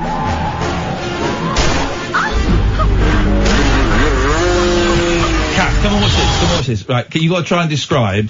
Okay. I'm going to get to the action scene. This is the Indian Terminator. I've got to find this entire film. We're going to watch it. Let me just skip to a totally insane. When you get double ads, that means you're using YouTube really well. Hang on a second. So Kathy's going to describe what. Let me jump forward. There's a specific bit I'm trying to find. Here we go. I could help Gafford with his YouTube. Here we go. Oh, right, the Terminator. Oh, he's got a lovely, white streak. Oh, they just shot his face, his eye off, and he's got one of them, don't talk about the action. He sucked all their guns off them. And now he's got them all in a row in front of him. He's holding 100 guns. на все спусковые крючки. Счастливого фестиваля огня, ребята! Right, now look at this bit. Here we go, this bit's nuts, watch this. He's turned himself into a ball of Terminators. Yeah. Огонь! He seems to have his head on backwards. Oh, now he's shooting himself out like a... Collected up again. It's quite hard to describe. What I'm going to do is I'm going to tweet this, you can go back now, Catherine, please. You're invading my body space. Please go back. I think that film looks better than the original. Yeah. Say it. This is the Indian Terminator. Anyone know where I can get the full movie, please? Roger, go and watch that, and you tell me that's not the best thing you've ever seen in your life. 03444991000. This is Talk Radio. Late night conversation, wealth, losing sleep over. The Late Night Alternative with Iain Lee on Talk Radio. Let's go to Sloop John B. Good evening, Sloop.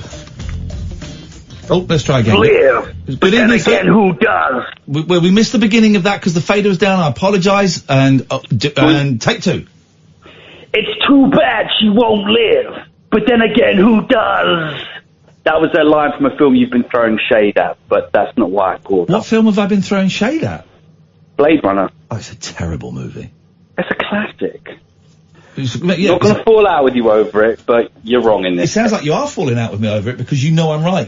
Everyone thinks it's great and it's arty, it's like art science fiction. No, it's not. It's boring crap. It's beautiful. I'm not going to go there, but I wanted to talk to you about, you were talking about weird vibes and something in the air. Oh, yeah. Something crazy happened to me tonight. Yeah. And I think it's something universal. I saw a guy basically get knocked off his bike in the middle of Finchley Road. Yeah, this is okay. He's okay, man. He's in hospital now. But it's more the way people acted. That was kind of, you just thought, like, what's going on? You know? And I was walking down the Finchley Road, and basically there was a guy in the middle of the road trying to stop the cars, and they were all getting aggressive and just trying to get past him. And as I looked to the side of him, there's a guy lying in a heap with his bike on top of him. Right.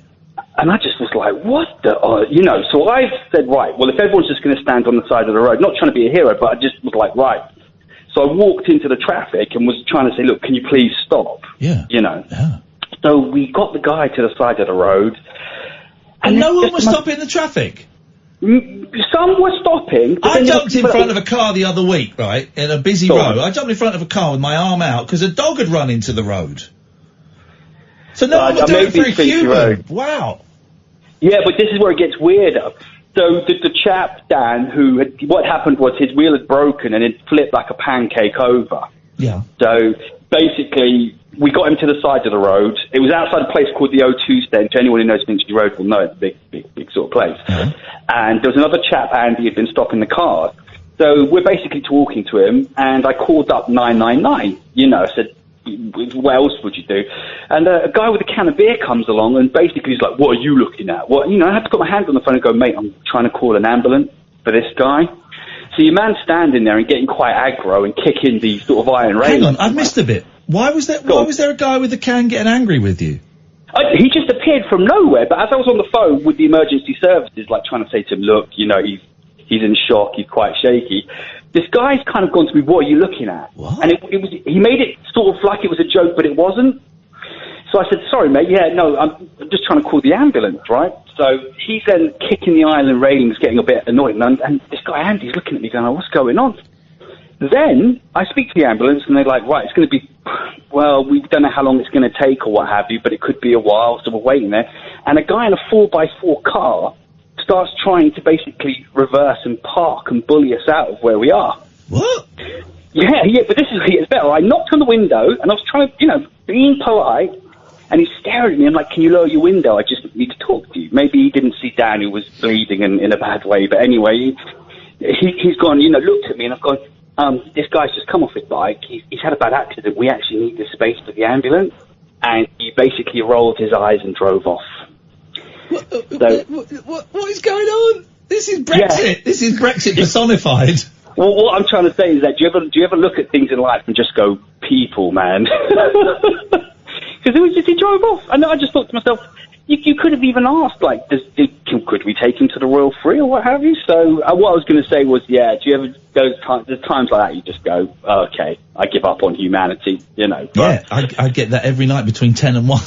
from the people you talk to. But the thing was, what I was going to say was the fact that years ago I had therapy when I was quite ill. That had sort of helped me, and I turned around to Andy afterwards and I went, whatever's going on in that guy's life, I hope it gets better. Sloop, well done, man. You did a good thing, and you helped a man's life, and that's something to you can take tonight when you go to bed. And then it sounds like I'm saying you should masturbate over it. Not at all. I'm saying what you've done is you've done a really, really good thing, and you can sleep well tonight after you've masturbated about it, which would be weird, but if that's what you want to do, brother, you deserved it.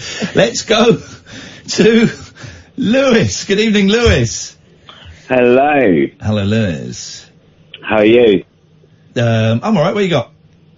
I'm just sort of responding to a couple of phone calls ago, when you were literally abusing someone, saying that, that you could, you called him a dickhead. Who was I abusing? Who was I abusing?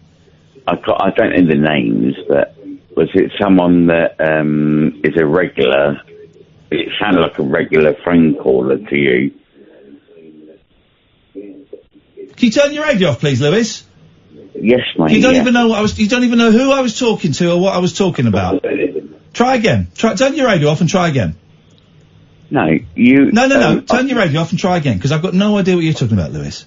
I'll turn the radio off. And try again, because I don't know what you're talking about. You've not been very clear so far. So try again. Okay. Well, I'll turn the radio off. I think it's someone about, God, drunk people I don't know, but basically, pardon? I said drunk people are so frustrating, don't you think? Yeah, they are. Yeah, they are. Who did I call a dickhead? And what were they talking about? Let's get some context. Yeah, so you call someone a dickhead. All right, who was it and what were they talking about? Can we try and get some context, please? Yeah, but you could use quite a lot of people. Could you? No. Let's talk about this one specific incident. Who did I call a dickhead, and what was? Hey, boom! I got the fader. Who was I calling a dickhead, and what were they talking about? Let's try and focus on that. Look, I've just said to you. Lewis, answer the question, or I'm going to say goodbye to you, mate. Who did I call a dickhead? I've just said to you, I can't remember his name. Right. Okay. What were they talking about? Being sort of depressed and stuff like that. I didn't call someone who was depressed a dickhead, Lewis. Try again, mate. Try again. You did. No, I didn't. Try again. Lewis. You did. Lewis. I can't believe you had this job. You're a complete... Oh, go away, Lewis. I can't believe you have a telephone when you're a complete arsehole. Let's go to Steve. Hey, Steve. Scrambled eggs. Oh, my baby, how I love your legs. Hang on a minute. Was that what? You're right. So yesterday was scrambled eggs, right? That was we dreamt the tune and he woke up and he didn't write lyrics to it because he thought it was a famous tune, like Paul McCartney. And it was morning time, so he'd been scrambled eggs. What were the rest of the words to scrambled eggs then? He said, oh, baby, I love your legs, but not as much as scrambled eggs. Scrambled eggs. In many ways. Better than the lyrics to yesterday, I think. Don't you agree, Catherine? Scrambled eggs. I've had some rubbish scrambled eggs, though. I love your legs. Okay, all right. I don't believe a single story Paul McCartney tells about his songwriting. No, I think he enjoys toying. Yeah, he's the greatest PR machine of all time. I'm never going to forget the part of the book that I read from very early on when he was post-Beatles and the press kept traipsing up to his farmhouse door and he threw a bucket of cack on one of them. Yeah. And I think that is that's continued, but this time in terms of stories. But then do you know, and they took pictures of him. Yeah. Then what happens? And he thought, oh God, I'm going to look mad.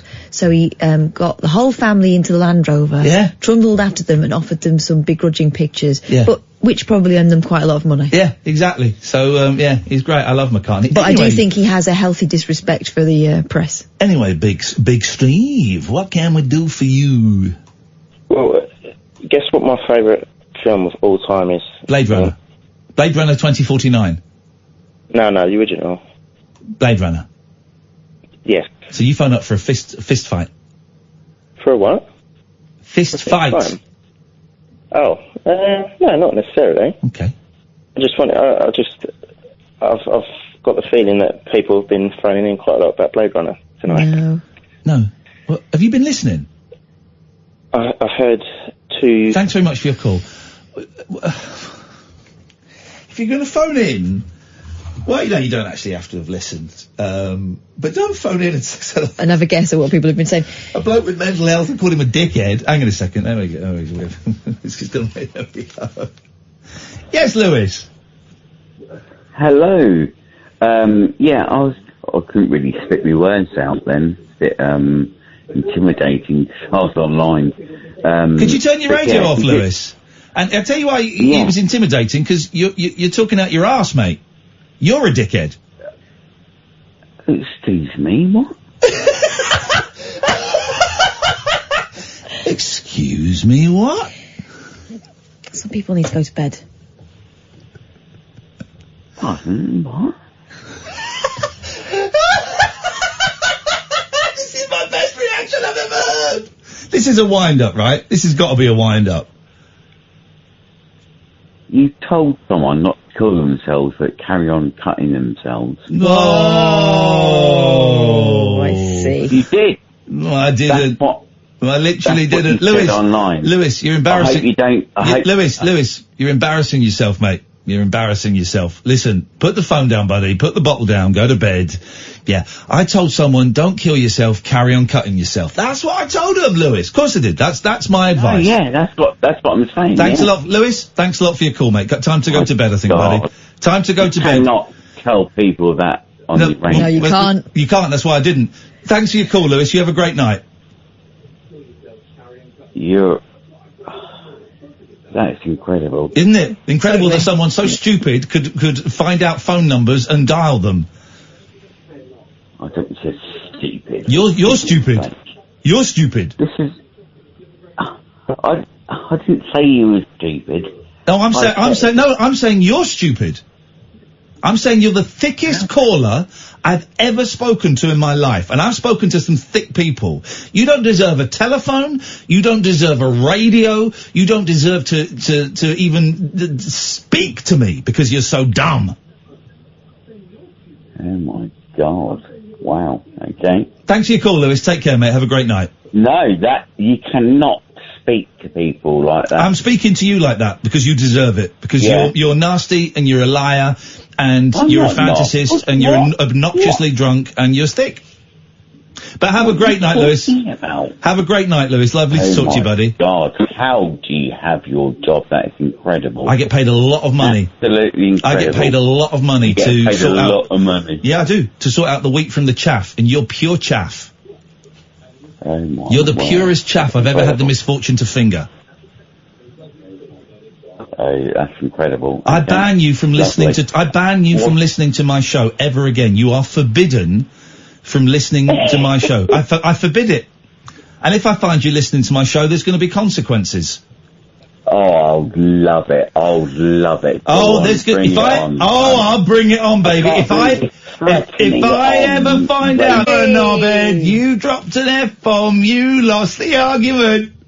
Thank you, Lewis. Seriously, if I ever find out you've been listening to my show, I will come round and I will put shit through your letterbox. This is Talk Radio. The Late Night Alternative with Iain Lee on Talk Radio. We have ways of making you talk. The original version, no. I was wondering if you wouldn't mind, would you like to perform it tonight? What you want to do it? Yeah, what can I do with it? Come on.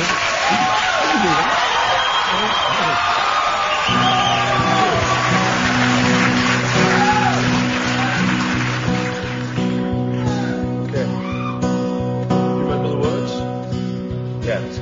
Scramble eggs. No, scramble eggs. Scramble eggs. Scramble eggs. Count 3, 4. Scrambled eggs. Oh, my baby, how I love your legs. Not as much as I love scrambled eggs. Oh, we should eat some scrambled eggs. Waffle fry. Oh, my darling, how I love your thighs. Now they're doing American jokes. Waffle fries. I don't know what waffle fry is. 0344 499 1000 is the phone number. Let's go to Susan. Good evening, Susan. Good evening, Ian. Good evening, Katarina. Hello, Susan. Let's make it quick, Susan, please. Right. I want some advice from you guys, please. I like the advice you give, okay? I just like it. I think you're good. You know, you're pretty cool on advice. I'm not in an advice kind of mood tonight. I think we've done enough advice tonight, so I'm No, going to pass if that's not- okay. It's not complicated. That's okay. Well, then you can work it out yourself, I'm sure. No. Yeah, no, I'm not. I want Katarina to do it. Unlucky, You mate. don't want to do it. Unlucky. We're not going to do it, Susan. Katarina. Don't speak to me like that.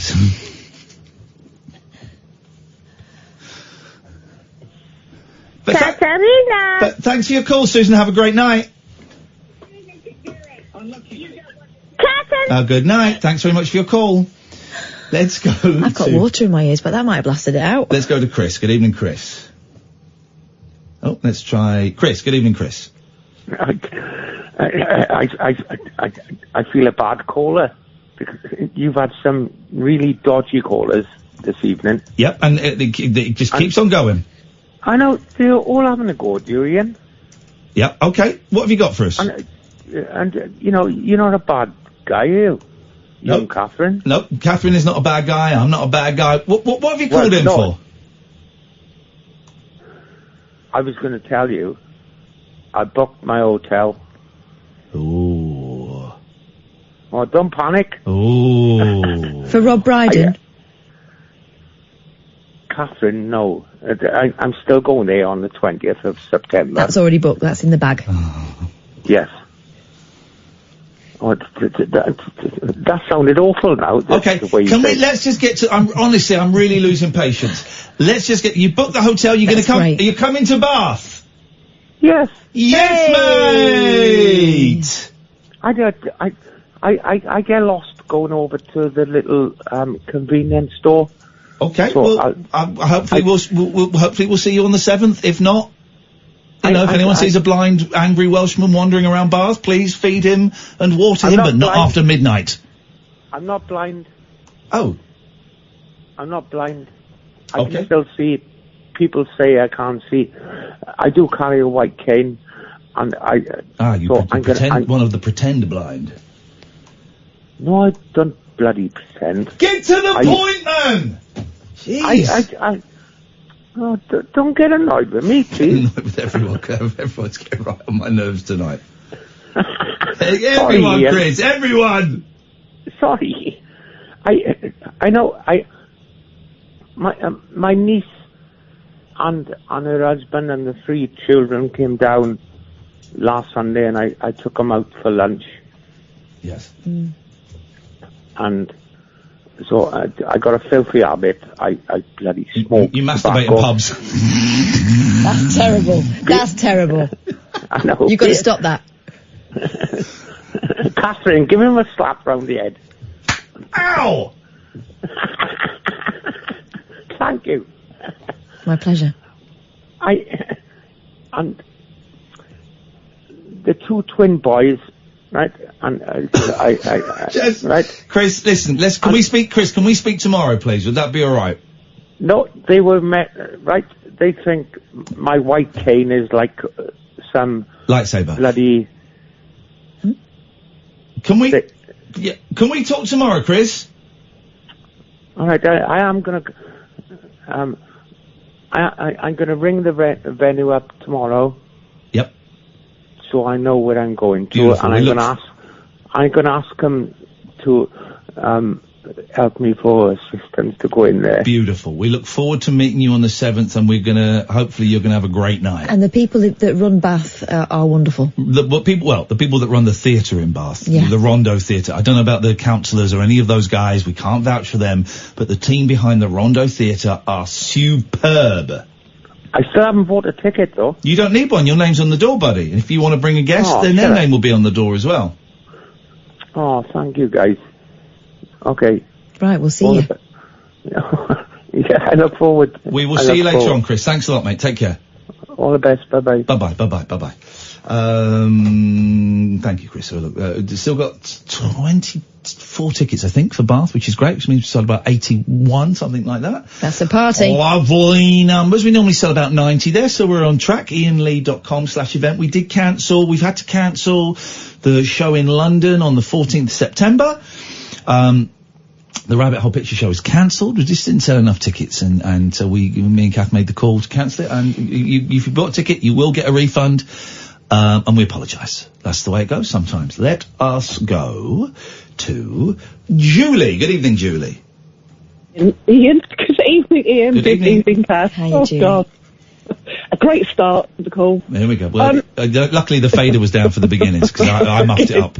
So, I got to let you know, I might take it later on, but that Lewis guy's still calling in, just flashing up on the screen. I tell you what, if he's still calling at past, I'll put him on the air.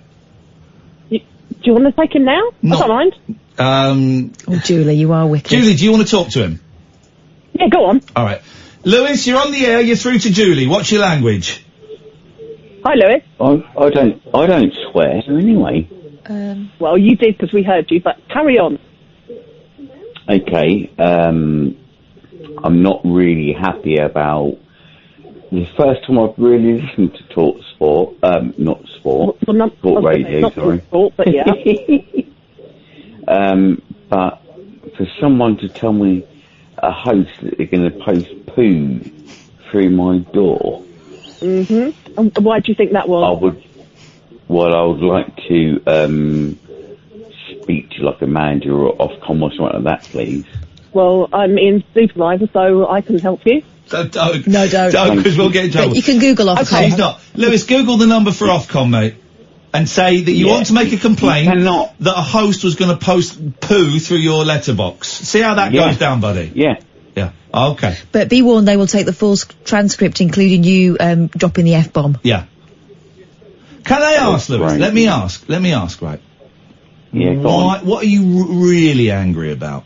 We've had a bit of fun, and I'm guessing that the caller who had been doing the self-harm and luckily had stopped it, I just feel that's connected with you. Mate, I feel that it's connected with you in a bigger way. And it is connected with me, but I was just like, oh my God, what have I heard? But I didn't say that. Like, Lewis, seriously, I didn't say it. No, I'm chatting to you, mate. Yeah, I know, I'm chatting to you, and you need to listen. I didn't say what you said I said.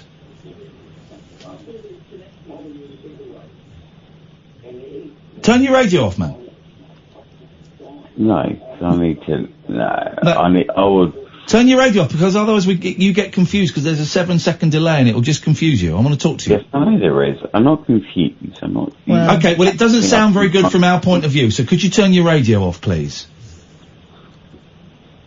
It is off. It is now. Great. How did that call connect with you? I was just like, I was just chilling out, listening to talk radio, thinking this is lovely. I don't want music. No one's ever called this show lovely before, but okay. But I was just like, oh my God, he's just said like, don't kill yourself, but carry on. I didn't, Lewis. I literally didn't say it, mate. You misheard it, and I'm sorry you misheard it. Okay, maybe I did. Maybe I did mishear it, so I'll apologise as well. That's fine. I accept the apology. Of course. I'm gonna, the poo that I've bagged, I'm gonna keep it in the boot of my car.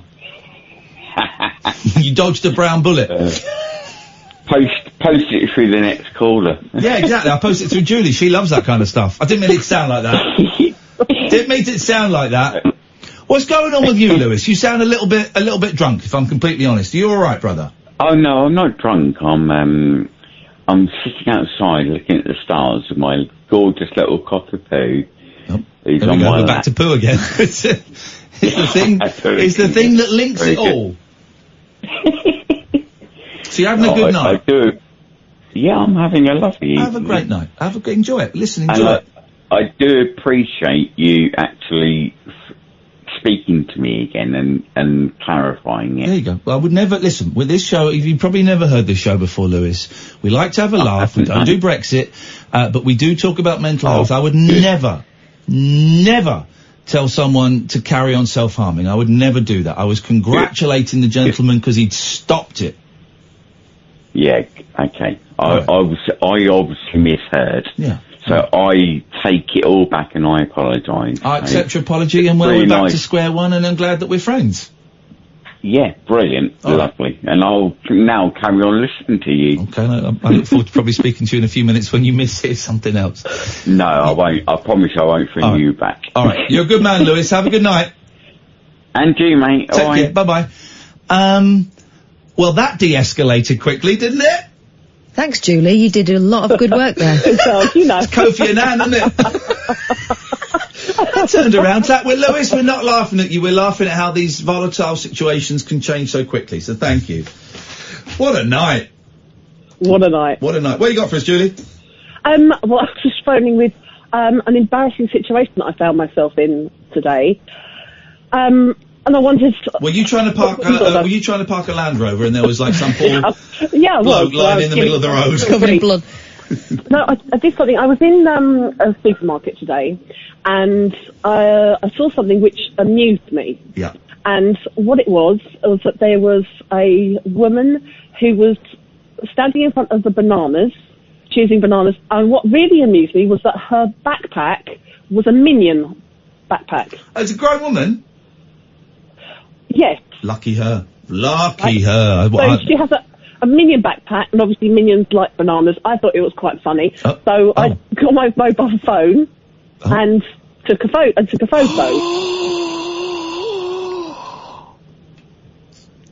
Okay, because I thought that my kids would find it funny. Yeah. The thing I didn't mention is that the lady was here we go. A little person. Oh God. Here we go. She was a little person. So that was the joke.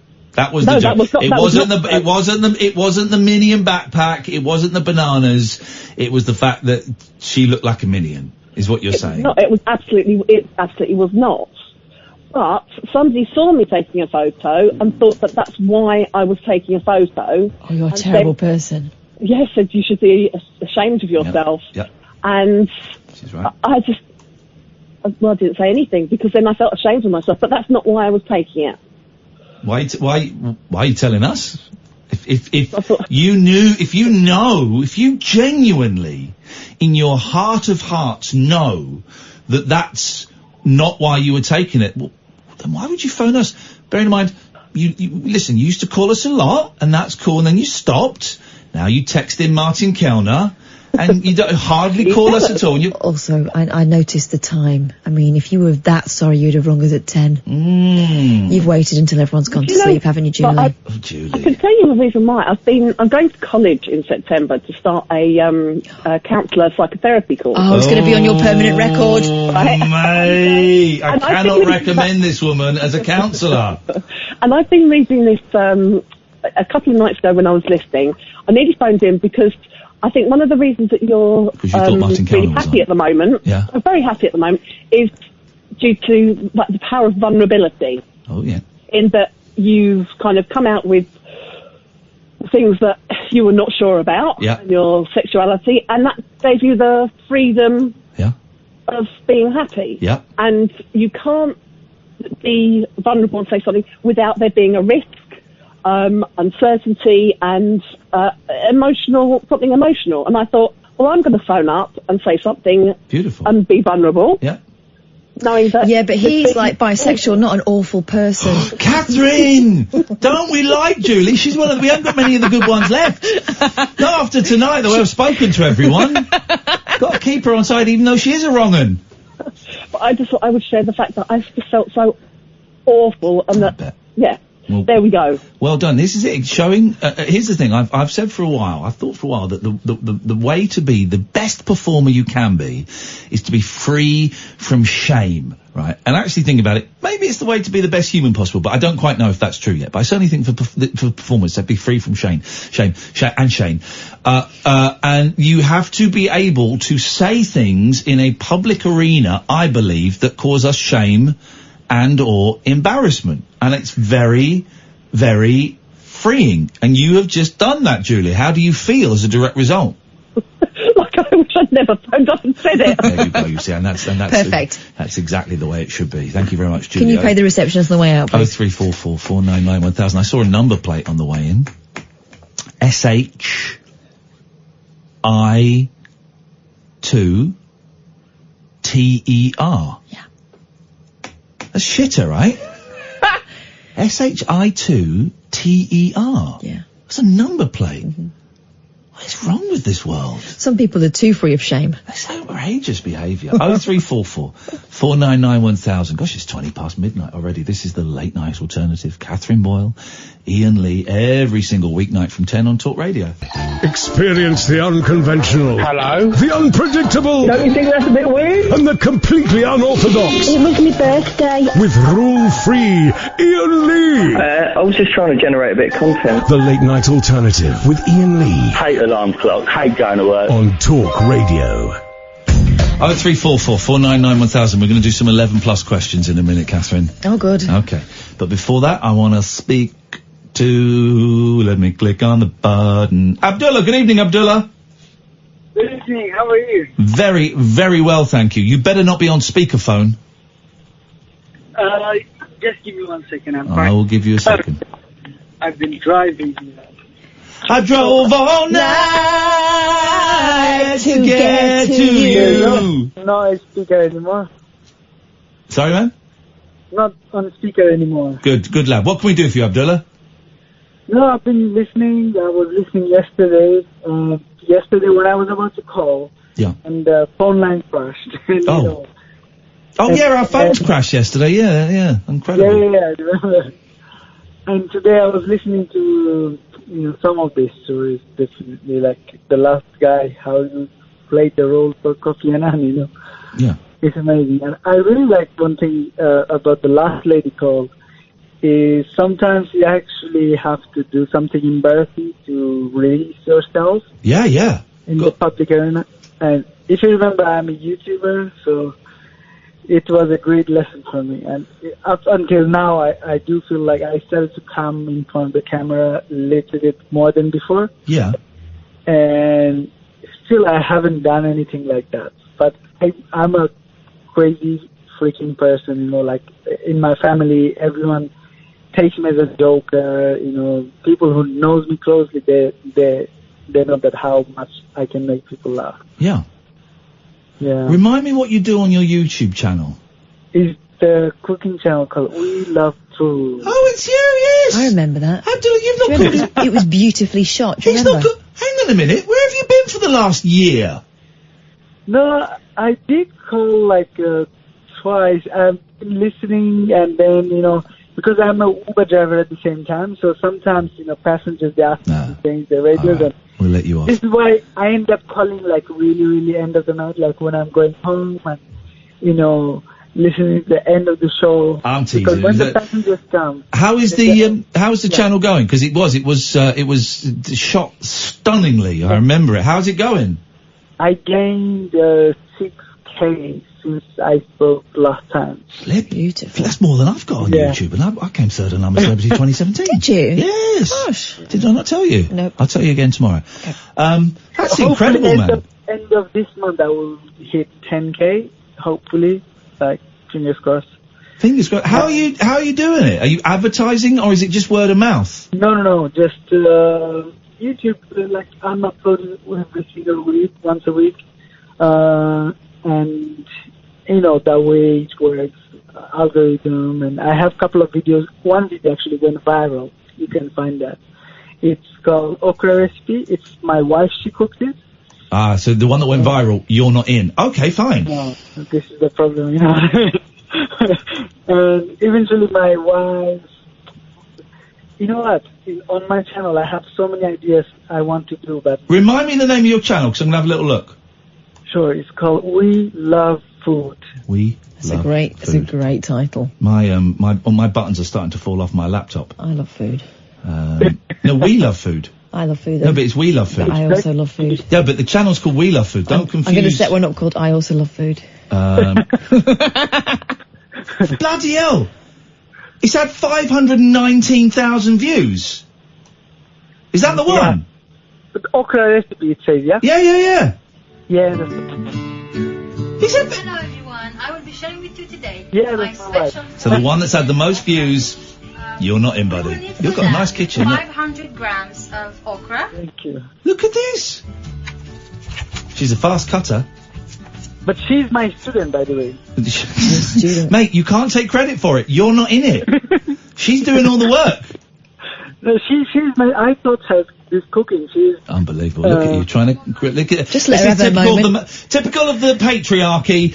A woman has done well, and the man is trying to claim credit for it. Oh, no, I'm thrilled for you, man. That's incredible. In her life before she gets married with me. Look at that. It's 520,000 views, 345 comments, 5.6 thousand thumbs up, 418 thumbs down. Scumbags.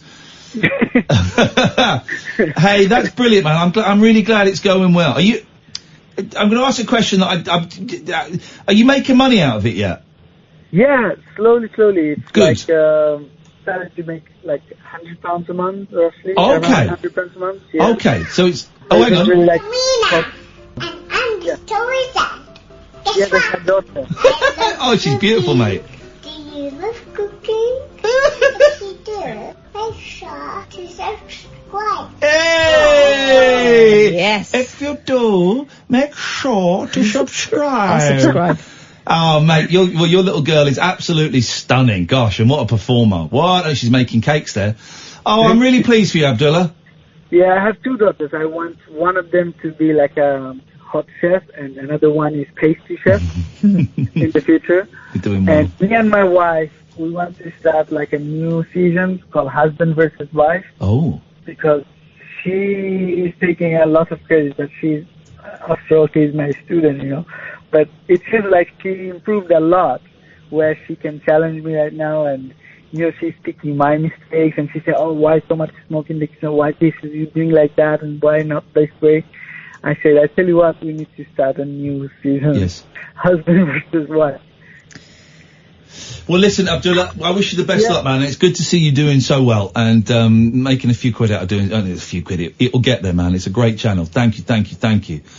Oh, look at this. This is something you don't see. No worries, man. Hang in there. Someone said I had a tiny dick and called me a gobshite. So I just retweeted it. They sent me another tweet. Do you want to hear it? Go on. I'm sorry for my earlier tweet. It was out of order. You are not a gobshite. I've just had a very bad day. That never happens. Well done. Thank you, Nigel. And I've just retweeted it so everyone can see that. And I've just written, thanks very much. What's going on? Something strange, isn't it? That never happens. That takes guts, even to do that on Twitter. Yeah. That takes guts to do that. So well done. Thank you. Appreciate that, man. Right. Nigel, stay there. We'll come to you in a bit. I want to do the, where is it? Okay. Half of parents get these 5 11 plus exam questions wrong. So can you solve them? I passed my 11 plus. Verbal reasoning. That's what it's called, is verbal reasoning. So you don't have to have knowledge. You have to have intelligence. Very different things. Over 2,000 parents tried to answer questions offered by 11 plus tuition provider. If I got an 11 plus exam now, I'd get 100%. 100%. Get me one. We'll do it. I will get 100%. 95%, let's say, because I get bored. Let's say 95%. I would do it like that. I'll do it. Get me one. Anyway, as in the 11 plus exam, parents were asked questions covering several subjects. Okay. Here we go. So here's a question, right? Yeah. God, hang on. Question 1. Which of these decimals has the lowest value? 4.2, 4.215, 4.125, 4.129, or 4.51? I need to write them down. I didn't realise you were serious. Which of these decimals has the lowest value? 4.2? Wait. Yes. 4.215? 4.125? 4.129? 4.51? What do you reckon? Don't tell me the answer, but don't, because I'm writing down my answers. Then we're going to compare and contrast.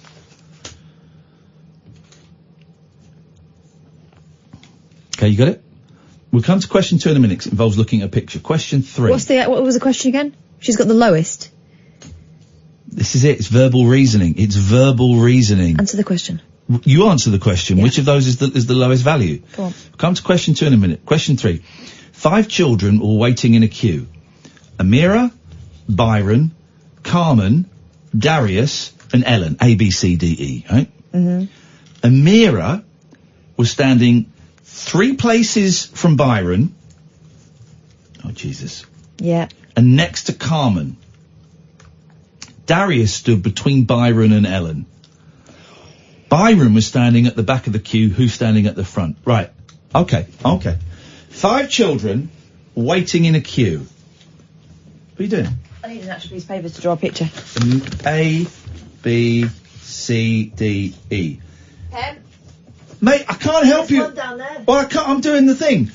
Amira was standing 3 places from Byron.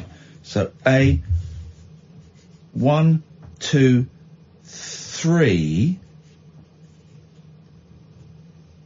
Next to Carmen. Darius stood between Byron.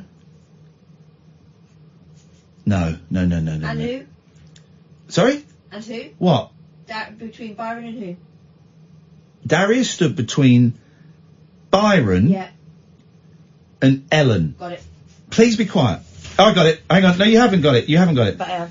A, 3. Darius stood between Byron. Got it.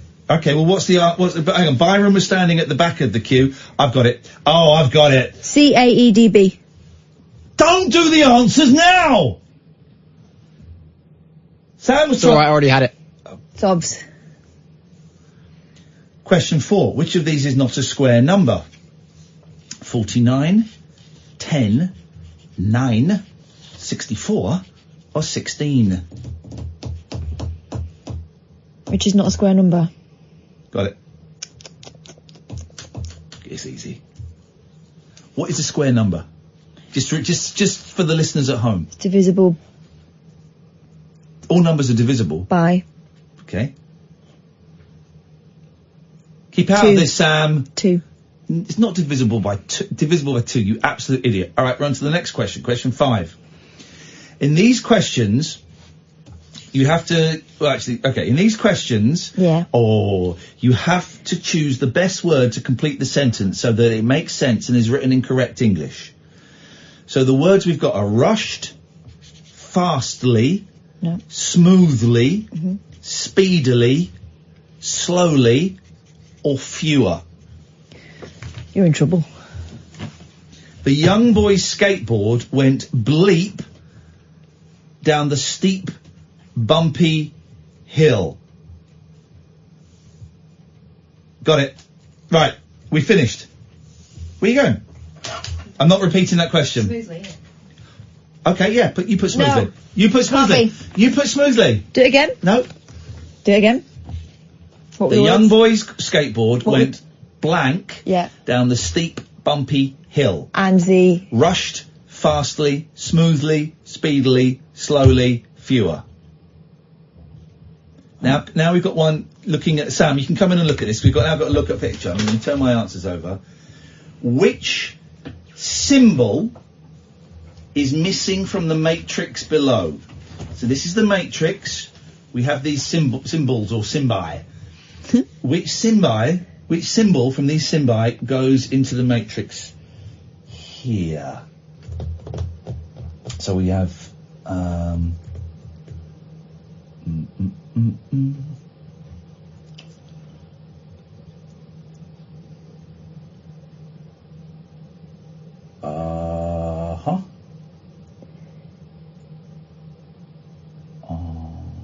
so this is a fair... Sorry? I think... A, B, C, D, or E. Which one do you think it is, Sam? Just... I don't know. I'm giving you hints. Okay, which symbol is missing from the matrix? Well, I'll tell you what, YouTubers, if you're periscopers, you can come and play this as well. Can't quite see what the pattern is. Oh, yes, I can. Got it. Well, it was not true, actually. Got it. Got it. Yep, got it. Got it. You got 5, 4, 3, 2, 1. Okay, that's it. That is it. That is it. So that's question 3. So I've got to make sure I've just got letters written everywhere. Right. So that's 3. Okay, we'll do the answers. So question 1, which of the, Nigel and Dave, we will come to you, sorry. Which of these decimals has the lowest value? 4.2, 4.215, 4.125, 4.129 or 4.51? Catherine? I'm going to say 4.125. Okay, Sam? Yeah, I had the same. You're wrong. It's 4.9. B.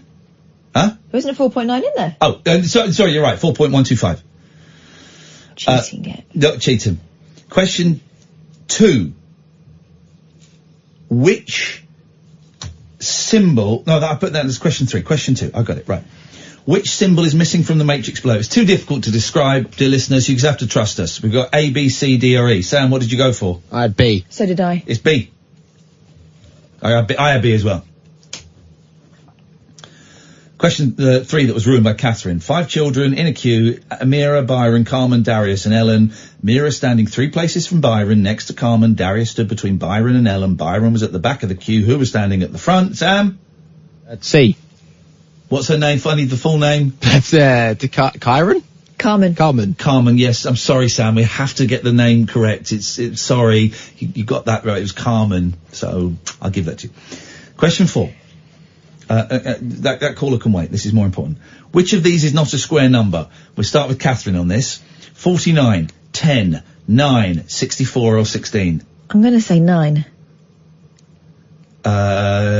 there, Sam? 10. 10. I'm not very good at maths. Well, it's not maths, though. It is, though. It's not, though.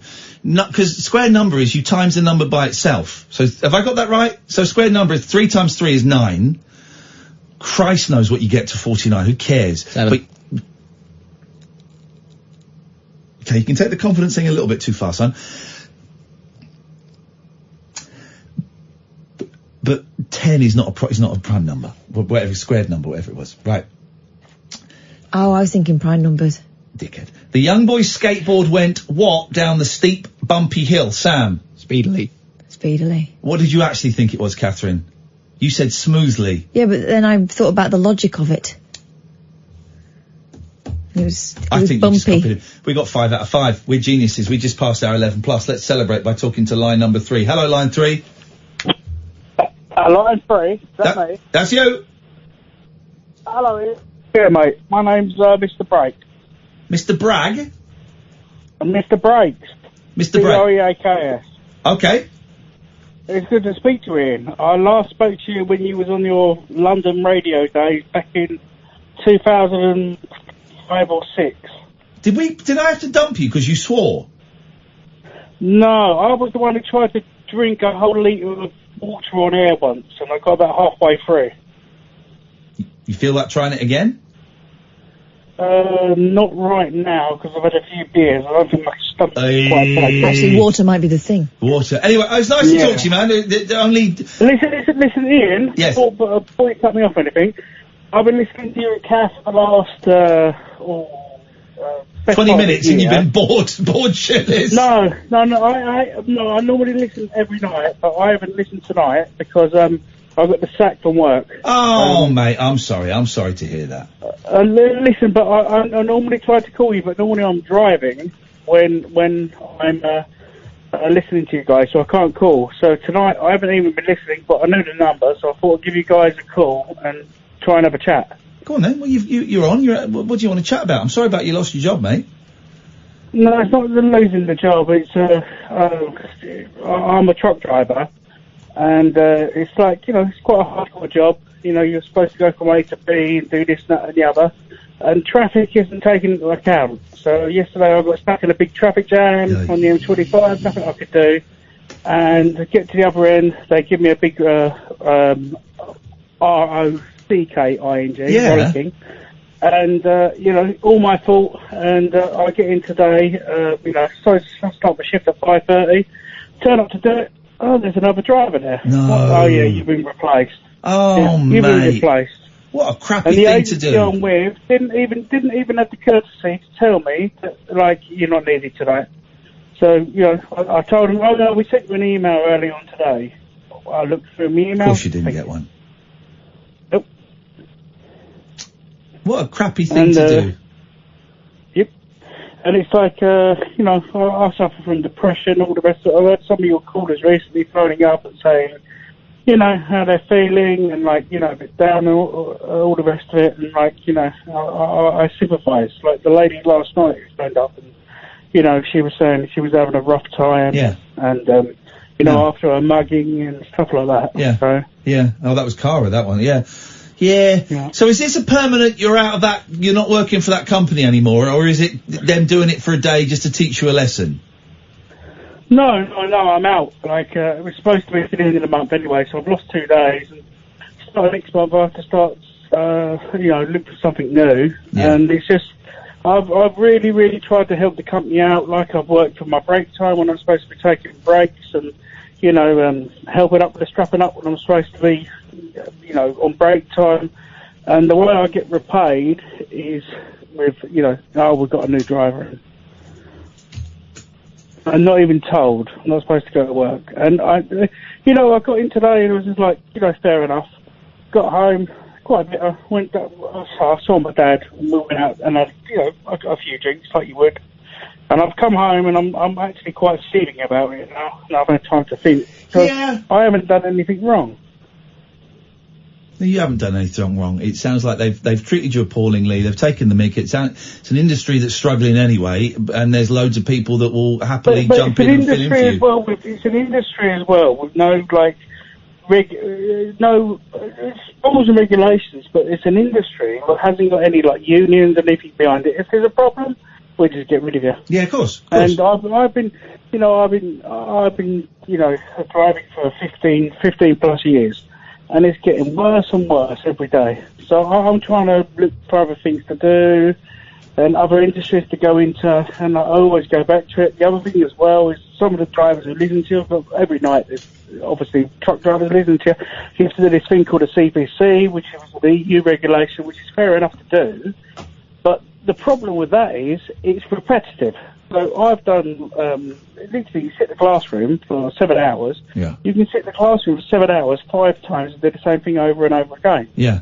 And it's just like, and I have to pay for that out of my own pocket. And I'm not moaning necessarily about that, but it's just like the whole industry is just like trying to find something new to do.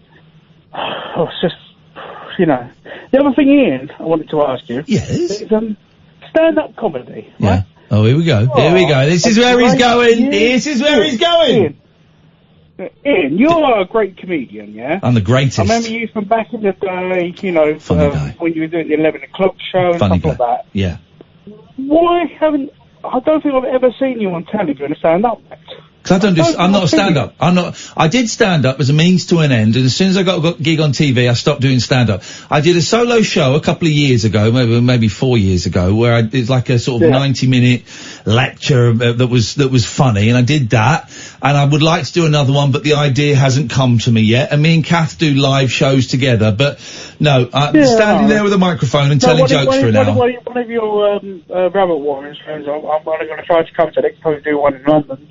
I'm well up to going to one, but it's just like the whole stand-up thing, like, and comedy as well, and also like TV appearances and that. Like, you'll be great as a panelist on like, I don't know, Have I Got News for You or one of the others. I'm just not that. For example. Listen, I'm just not that famous, and I'm not telly famous, and you don't get asked to go on those shows. Hey, listen, man, it's nice to talk to you. I've got to go because I'm late for a break, and we've got a couple of calls lined up, and I'm really sorry about the awful way you've been treated.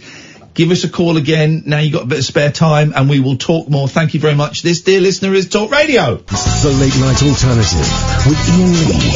Unfiltered Night Talk with the original king of unconventional conversation on Talk Radio. Oh, I'm not going to give the number out because we got a load of calls. Let's go to Dave. Good evening, Dave.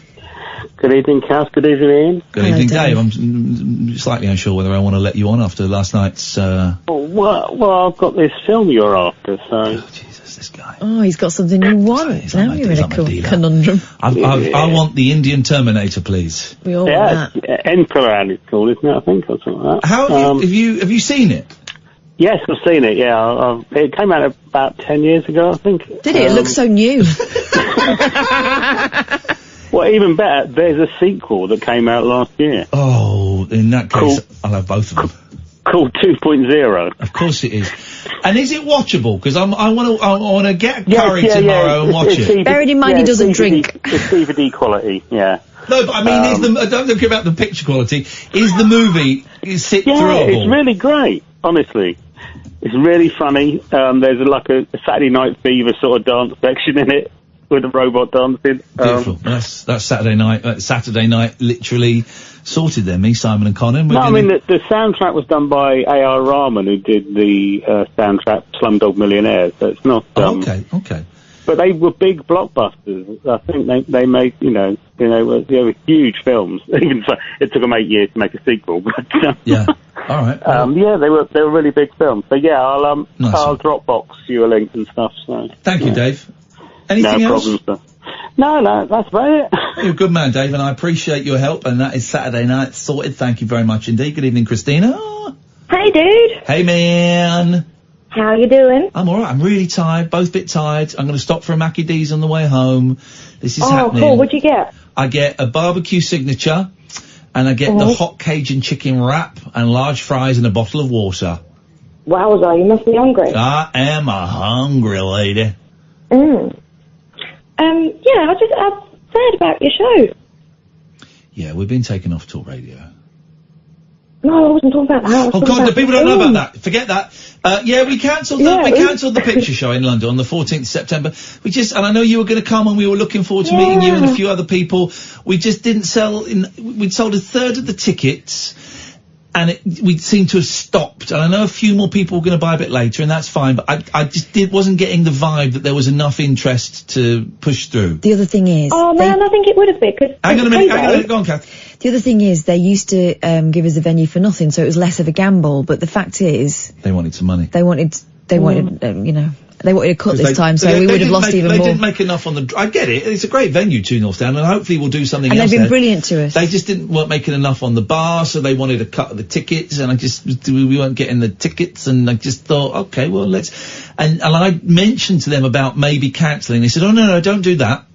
It'll be a real hassle. And then the next day they said, we just actually had someone ask if we're free that night, so if you wanted to cancel, you could. And so we just decided to cancel. And I'm really sorry to everyone that was going to come, but we've got more stuff happening, don't worry. Yeah, definitely. If you do another in London, I'll be there. We're definitely going to be doing a couple of shows in London at Christmas, and it'll be more like it will be the podcast. Oh, it's your Christmas party, isn't it? Christmas party's coming on. It's coming on. What's your favourite Christmas song? Favourite Christmas song? It's another Rock and Roll Christmas by Gary Glitter. Oh, I know, and I'm not saying it to be controversial. I think it's my favourite Christmas song. Favourite Christmas carol is Good King Wenceslas, because that one rocks, man. Dun dun dun dun dun dun dun, bum bum bum bum. It's a great one. What is a banger? Christina, I've got to go, so we're running out of time. Thank you. Probably the last call of the night on this show. It's Nigel. Can someone get me some water, please? Can someone get me some water, please? Ian. I can't remember. Oh, it's Alan Partridge he's doing. Ian, get me some water, please. Nigel, I wonder what Alan Partridge and Dracula would have to say to each other. I don't know. What would they say to each other? Okay, that's not how I was going to go. Rainbow George. Rainbow run up to speak about. Yes. And can you please find those words for me on the internet? I looked all the last... I'm not getting involved. I'm not getting involved because he sets these impossible challenges. So it was Rainbow Land, wasn't it? Rainbow Land. But he said something about Ian Dury, who's that famous singer in the Sex Pistols, wasn't he? He was in Ian Dury and the Blockheads. But, I thought he was in the Sex Pistols. No, he wasn't. Oh, anyway, he's famous. Yeah. And what was he to do with Rainbow George? They were friends. Did they know each other? They were friends. They were friends. But he still wants me to do this song. So I will come across it one time. I don't know. I really don't know. I can't remember what he said. It's not going to be a #1 song, Nigel. He's not a mover and shaker in the music industry. He doesn't write songs for many people, then? No. Rainbow George. So when he said you could get to #1, that was a lie. I know. I mean, it could get to #1. Like, I could get to #1. So, but it wasn't true.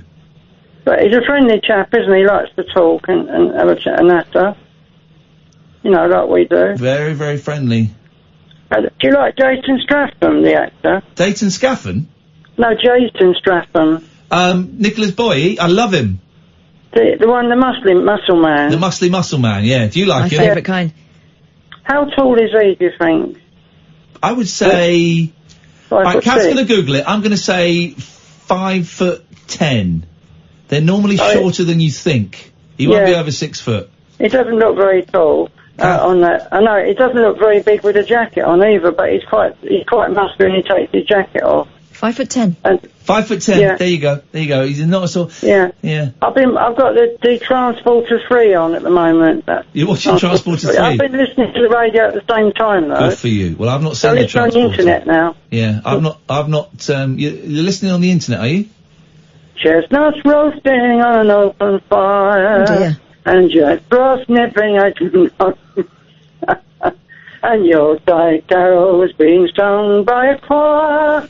And folks dressed up as Eskimos. Nice to talk to you. Thank you very much indeed. Can I read you the most... Julie, thank you for this. Can I read you the most insane tweet I've ever had in my life. Yeah. Iain, Iain, how do you handle disruptive neighbours on a holiday? Last night, our neighbours were drunk, and he went off. His wife asked my husband to open champagne, and he came back, went mental.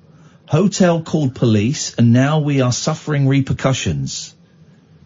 You and Kath are the only thing keeping me calm. That's a complicated... Come in, Paul. That's a very, complicated little hotel scenario. It's like duty free, but not fun. Yeah. Duty free. Do you remember that? One for the teenagers. Keith Barron. Keith Barron with his little shorty toweling dressing gowns. Inexplicably attractive to the ladies there, wasn't he? They couldn't get enough of him. You tell us, Kath. So he looks like sort of jealous husband's come back, found some other bloke opening the champagne. Last night, our neighbours were drunk. He went off. His wife asked my husband to open champagne. He came back, went mental. Hotel called police, and now we are suffering repercussions. Wow. That's a holiday scenario unlike any other. Plus, they've gone for the champagne, not the Lambrini. Yes. Julie, I don't know what to say. Everyone needs to go to bed. Give us a call tomorrow, Not Julie. together. Let's I don't pop my cork for every man I see, as Shirley MacLaine sang in Sweet Charity. Hey, big spender, of course. Hey, big spender. As my dad used to sing, I think in Nicks of Mike Yarwood, whenever Shirley Bassey came on, he would call her Burley Chassis. No, yeah. And also he'd sing, a big suspender and a whole lot of me. He's, I thought Mike Yarwood was dead. He's still alive. Yeah. I think Thatcher's rise pretty much killed his career, though. And, Right. I think he had some dependency issues. I think he was a and little stage bit... fright. He had stage fright, didn't he? That was the thing. Yeah, that's why he said he'd like a sherbet or three before he went on. Yeah. And then, of course, Thatcher suddenly... Who wanted to see Wilson and Heath? Yeah. Yesterday's Men. But he did Dennis Thatcher, didn't he? I don't remember that. I think he did Dennis. I could be wrong. I mean, I was a baby. Maybe he did Les Dennis. Right, maybe. Paul, what is on your show? Big anniversary show this morning. We didn't plan it because we never do.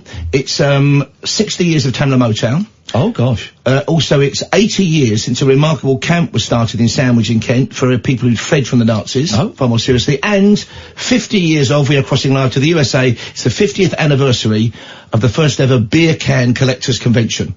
So we're going to be talking to America's most kind of successful beer can collectors. Americans do those conventions. Yeah. I went to a Monkeys one, 5 years ago, 2014, and it's a real... You should have made a documentary about that. That would have been fun. Your journey into I that. did. Oh, you did? Oh, I did. No, I did. I made a little film about the fans. I'll send you the link. Yeah, Is that please the do, YouTube yeah. thing? Yeah. Yeah. No, I made a little film about the fans and all the crazies that were there, you know, and it was a joy.